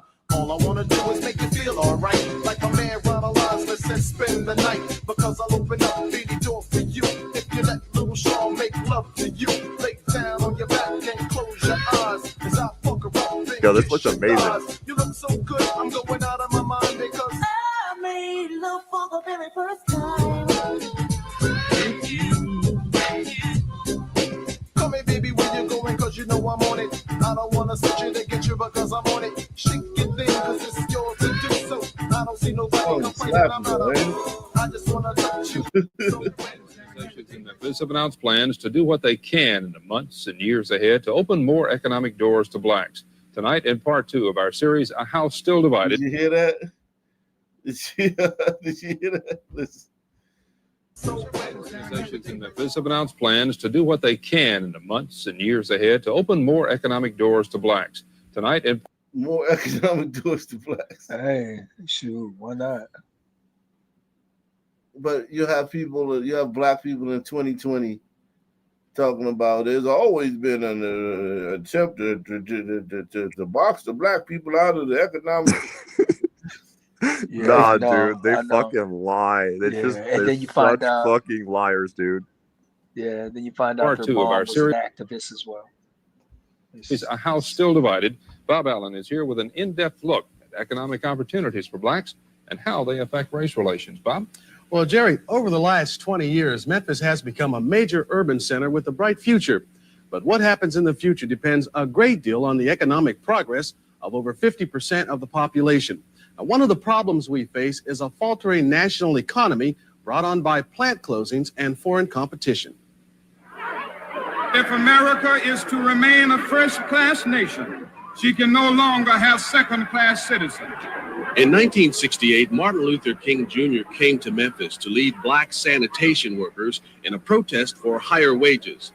Those workers were earning near minimum wage and were caught in the cycle of poverty. It's been 19 years since Dr. King's assassination, and some feel that economic progress has been slow for blacks. I have experienced a lot of racism on my previous job as far as work by me being the only black on the floor. You know, others are suffering and don't have the exact same freedom and the exact same opportunity for advancement. All these niggas is lying through their fucking teeth. She ain't achieved no racism.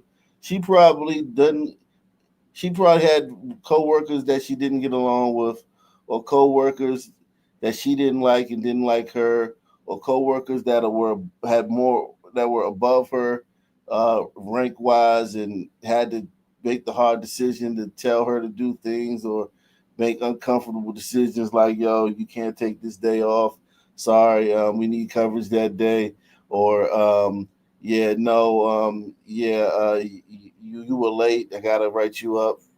You know what I mean? Like shit like that, where if you're the only black person on the job, you know what I mean? She probably, as a woman, she probably want to say it's racist. Yeah, the gliders are simply treating you as another glider. That's all we're asking. Like, we're just saying, all right, you want to work here, you have to meet the standards of your standard glider person in society. That's racism, though, because she wants to be treated special. She wants to be treated special. Yeah. Black on the floor. You know, others are suffering and don't have the exact same freedom and the exact same opportunity for advancement in the cities. Like other cities, Memphis has its share of wealth, but some residents have so much and others have very little. A drive through city neighborhoods shows a difference in living conditions, and U.S. Census Bureau statistics show a difference in earnings. The median income. But that difference in living conditions is everywhere in the world. Like it's not global. It's not just Memphis where these people who this documentary is about live. It doesn't matter how sons got there either, whether it was slavery, whether they were immigrants, whether their country was colonized, whether it was not. Whether they're indigenous.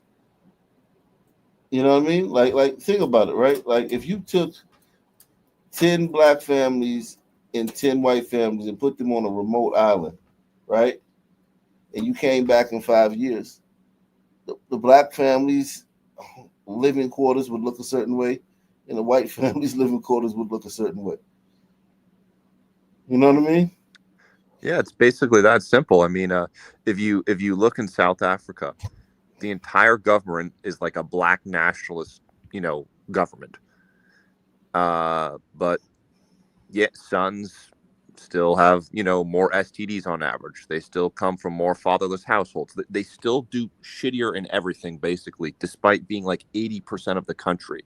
And they also have DEI over there. So it's worldwide. For the average black family in Shelby County is $13,000 a year compared to $28,000 a year for an average white family. 120,000 blacks receive food stamps, and 45% of black children live below the poverty level. The rich are getting richer, the poor are getting poorer, and that is an attitude that has been fostered by this administration. NAACP Executive Director Benjamin Hooks and Memphis State economist Dr. Kurt Flexner say a nationwide decline in economic conditions is taking a toll on Memphis. Plant closings, AT&T, IBM, General Motors, Exxon, the bellwether companies of America are closing down factories, phasing out workers. Blue-collar workers, both black and white, are literally frightened to death in this country. This has been replaced by tourism and service industries and distribution, which are low-paying jobs for the most part. And that's taken place in the country as a whole, but especially in Memphis. So the pie has really shrunk, not grown. It shrunk. Now, when the pie shrinks, racial discrimination cannot become better. When Firestone and International Harvester closed their Memphis plants, thousands of whites also joined the ranks of the unemployed. As a result, more and more whites are now entering job training programs that were previously dominated by blacks.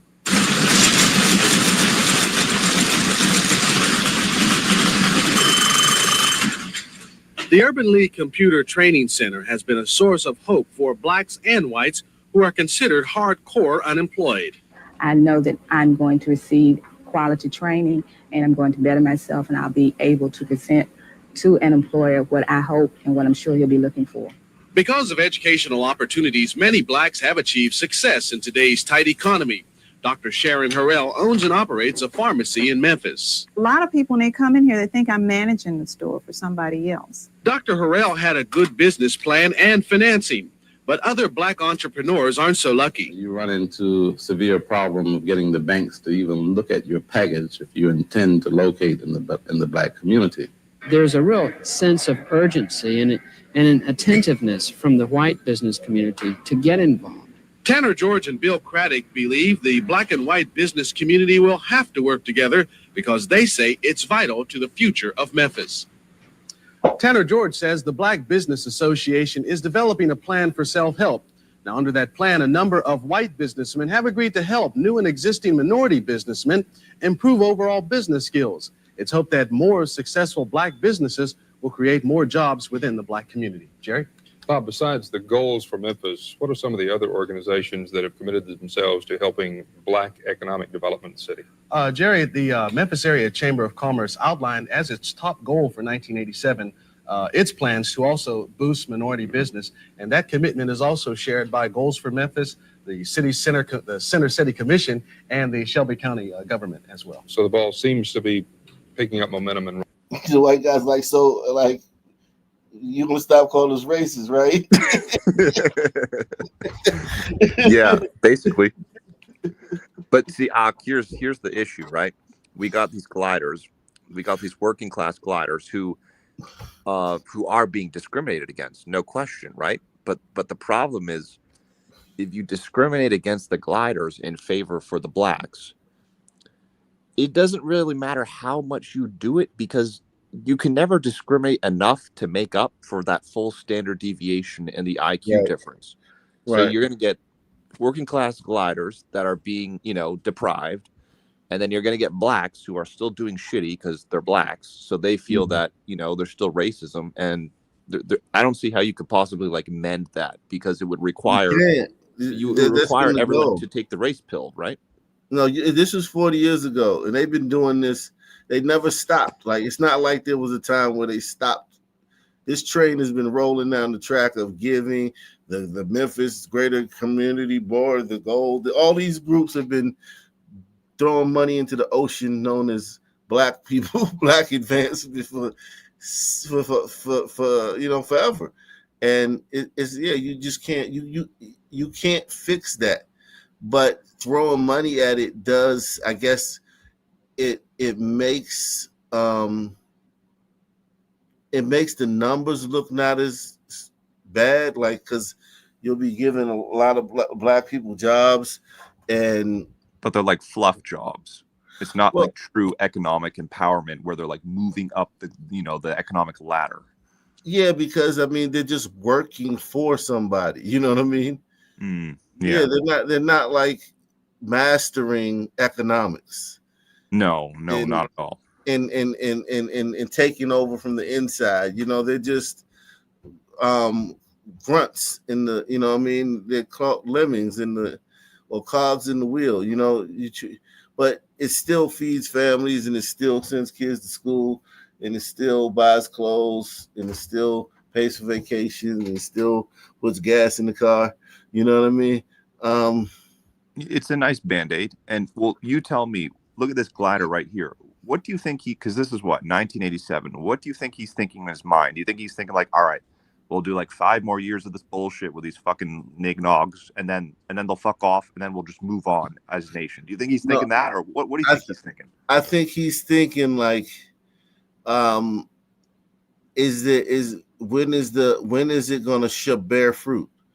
When is it's kind of like you're tilling a field, right? If you plant some seeds, you till a field, and you water it, and you fertilize it, and you put the net down so the birds can't pick up the fucking seeds. You put all this treatment you buy from fucking Home Depot, the sprays, the plant food and shit, and nothing ever grows. Yeah, and it's like it's like, yeah, you might have a seedling here, a seedling there.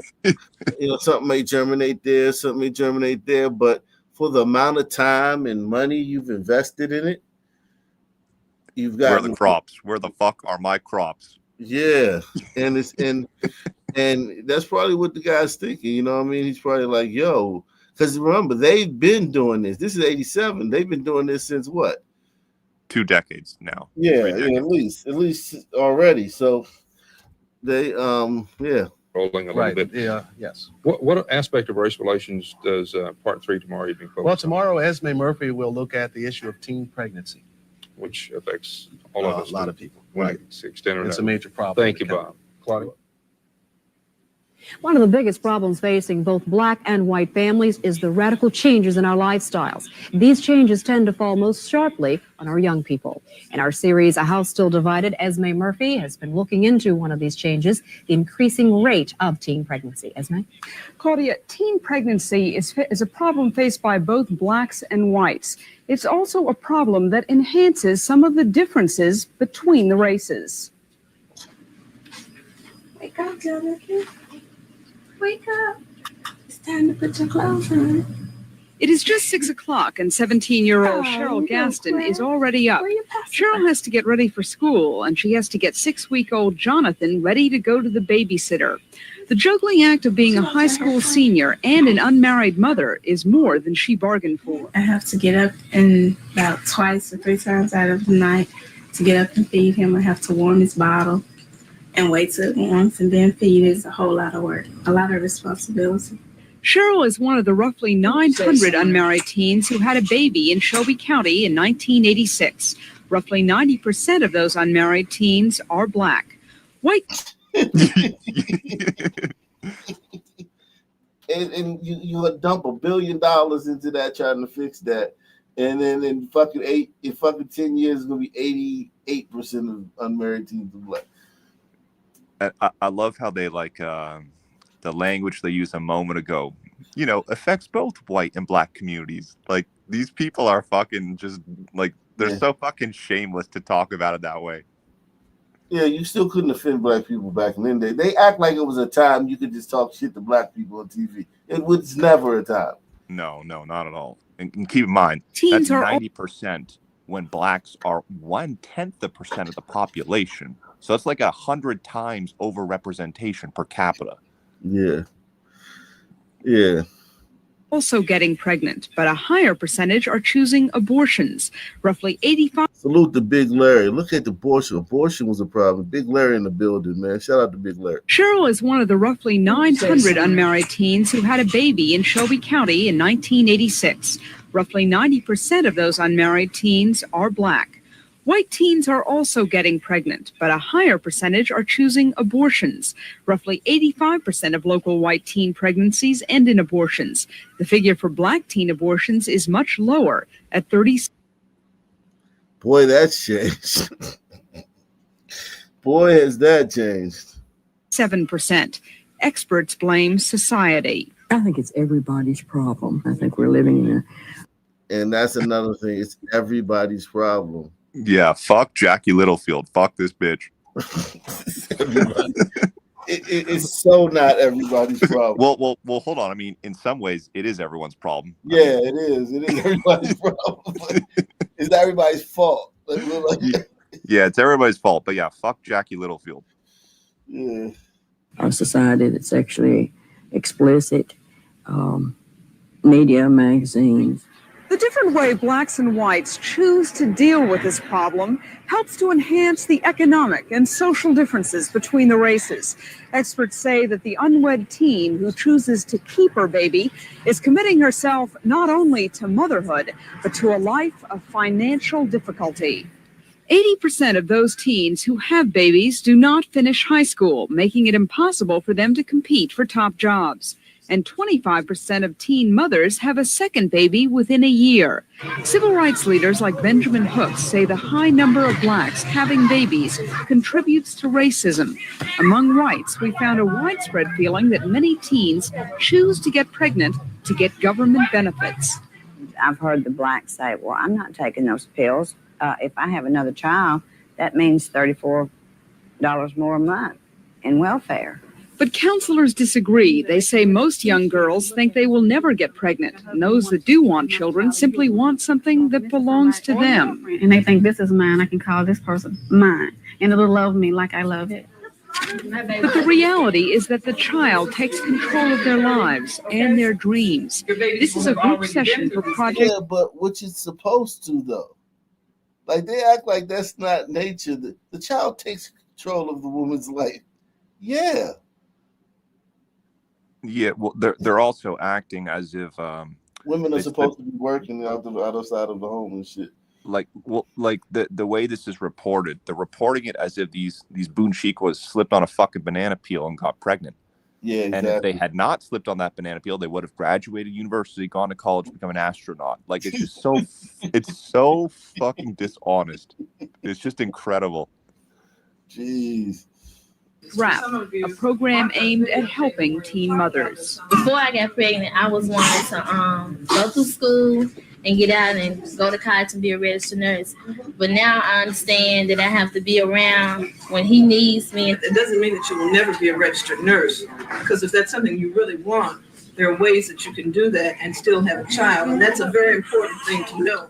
This group session for Project WRAP is one of the reasons this state-funded program has been successful in keeping its young women in high school.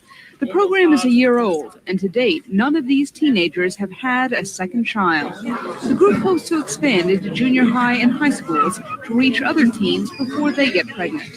Other possible solutions experts point to are school-based clinics like this one at Booker T. Washington High in Memphis. While it does not dispense birth control, it does offer family planning counseling. But most experts say that it is up to all of us who know teenagers to provide them with support and the information they need to cope with a society that is becoming increasingly fast-paced. This problem shows no sign of getting better. Local experts say the teen pregnancy rates for both blacks and whites has been rising every year through the 70s and the 80s. Now, as I say, figures show that more white teens abort as opposed to black teens having their babies. Why is this? Two apparent reasons. The first, economic. Since black teens on the whole are poor, they cannot afford the abortions that white teens are getting. The second reason, according to a DHS counselor, is that within the black family, there has always been the commitment by grandparents, aunts, and uncles to take care of another child. Apparently, this commitment continues to this day. These figures are astounding. What's in store for us tomorrow on tomorrow's segment? Well, tomorrow, Bob Allen will look at how crime affects racial attitudes here in Memphis. Thank you very much. Yeah, we cooking with gas. Tonight, Bob Allen takes a look at crime and how it affects race relations in the fourth segment of our series, A House Still Divided. Bob? Claudia, police say a major cause of crime is the widespread abuse of drugs and alcohol. They say the problem is so serious, it's destroying the future of our community. Okay. Here we go, gentlemen. Pretty blue. Field tested positive. That is good cocaine. This cocaine bust is a common scene in a neighborhood where drugs are flourishing. That's a couple of drug dealers going there too, and they live right. A couple of them live over there. Those two there, you know. But if the guy's not doing anything, you can't arrest him. With very few jobs and opportunities, many young blacks are turning to cocaine to earn a fast dollar. Police say they don't have the manpower to keep up with every small-time dealer. And they know every nook and cranny in this place, where to run. There's apartments down here that they know that they can run into and hide. They're around the corner, run into an apartment. We get around the corner, we don't see them. And a lot of them go to school. So they go to junior high school and high school, and then, you know, they'll go to school and they have the beepers in school with them. Vocational schools, they don't care. You know, if they're in the classroom taking a test or something, the beeper go off, that means, hey, he's got to go make a pickup or buy. Violence occasionally accompanies drug deals. Officer Young points out a number of spent shotgun shells from previous shootouts. Everybody around to throw pistols, all the cocaine drug dealers. So, you know, a guy get mad at somebody about something, well, first thing he's going to do is pull his pistol out and you got to shoot. Shelby County Sheriff Jack Owen says this is an example of why the elimination of drugs is one of his top priorities. It is of such urgency that we have to move in an effort to counter the threat to the youngsters and to the neighborhoods and to working people as well. The apparent rise in crime is a major cause of fear and suspicion between the races. In the downtown area, I'd be a little bit nervous about that. Crime is getting, I think, a little scary. So white women complaining about crime openly should, in a racist society, cause the men to bring the hammer down on whoever's raping and robbing their women in downtown, right? So I'm told. Yet, we could do a news story from Memphis today and it would be the exact same thing. No difference at all. Not a lick of difference. I know I'm hesitant now to go out at night. Crime is a threat in most neighborhoods, but it poses the greatest danger to the black community. Crime is a threat in most neighborhoods, but he's not saying that black criminals are the threat even in the white neighborhoods. Yeah, they you know, man, you're right. Even in 1987, they had to do this fucking coded fucking language and, you know, put the salad dressing on it and, you know, use double negatives and to obscure what's really happening. It's fucking disgraceful. The record 170 murders in Memphis last year, 118 involved blacks killing other blacks. All rise. General Sessions Judge Bernice Donald presides over 9,000 cases a year in her courtroom, and many are black-on-black crimes. Judge Donald says that in many cases, people who have no... The bailiff and the judge are black in 1987. But then you'll have some fucking bitch come along in like 2015 and be like, take a picture of her next to her back bailiff and be like, black excellence. You know what I'm saying? Yeah, this is incredible. This is incredible. Look at us, black excellence. I'm a black judge and the bailiff is black. You don't see this too often. Bitch, shut up.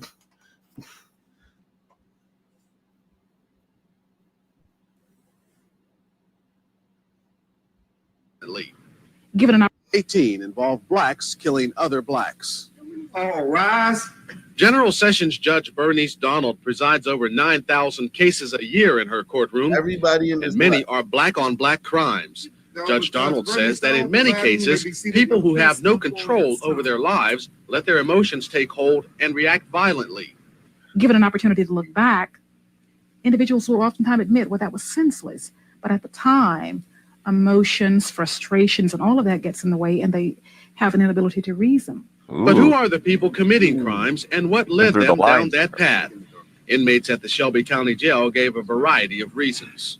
At the time of my crime, I can't initially say that I was under influence of drugs, but it was all drug related. So I quit school to try to get a job. So I couldn't get no job. Try to go back to school, so they wouldn't enroll me back in school. So that nigga was probably a street tough and a fucking goddamn bully and all that shit. Absolutely. And this is this story about some job was probably like when he talk about trying to get a job, he probably never even filled out an application. He probably was just trying to get a job. But like you said, like look at these two fucking Sunmen snake charmers. Like they'll sell it with their body language and like their fucking droopy eyes, like a fucking Labrador Retriever. Like they will make it look like they're the victim here. Yeah, like, I couldn't find a job. Nah, nigga, you were a fucking street urchin. Yeah, and you didn't drop out of school. You were fucking expelled. Yeah, exactly. Exactly. You never did a day of homework in your life. No, not at all. You know what Even I'm saying? like all the encouragement, all like the extra time on tests, all like the glider guide rails they give you. Right. This guy right here. Yeah, these two guys fucking fucking like, come on, man. Like, look at this fucking guy. If he had a fucking 40-inch vertical and a mean jump shot, maybe he could have fucking played college, got a scholarship to play college somewhere. But if he's 5'10", man, this is the life of him. You know what I'm saying? Yeah, basically. Not really much of a chance. It was all drug related. So I quit school to try to get a job. So I couldn't get no job. Try to go back to school, so they wouldn't enroll me back in school. So I ended up going to juvenile. And from there, ended on up on the road. The Shelby County Jail is predominantly black and badly overcrowded. Some people want bigger prisons, but the people there say we need to improve rehabilitation.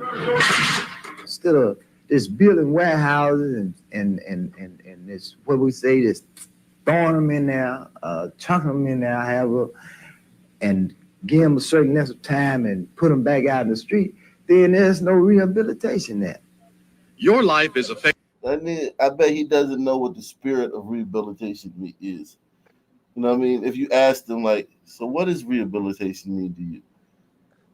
Man, it's when, you know what I'm saying? Like, yeah, you know, you probably don't understand that rehabilitation, you can't rehabilitate people in prison. It's just something that white liberals came up with.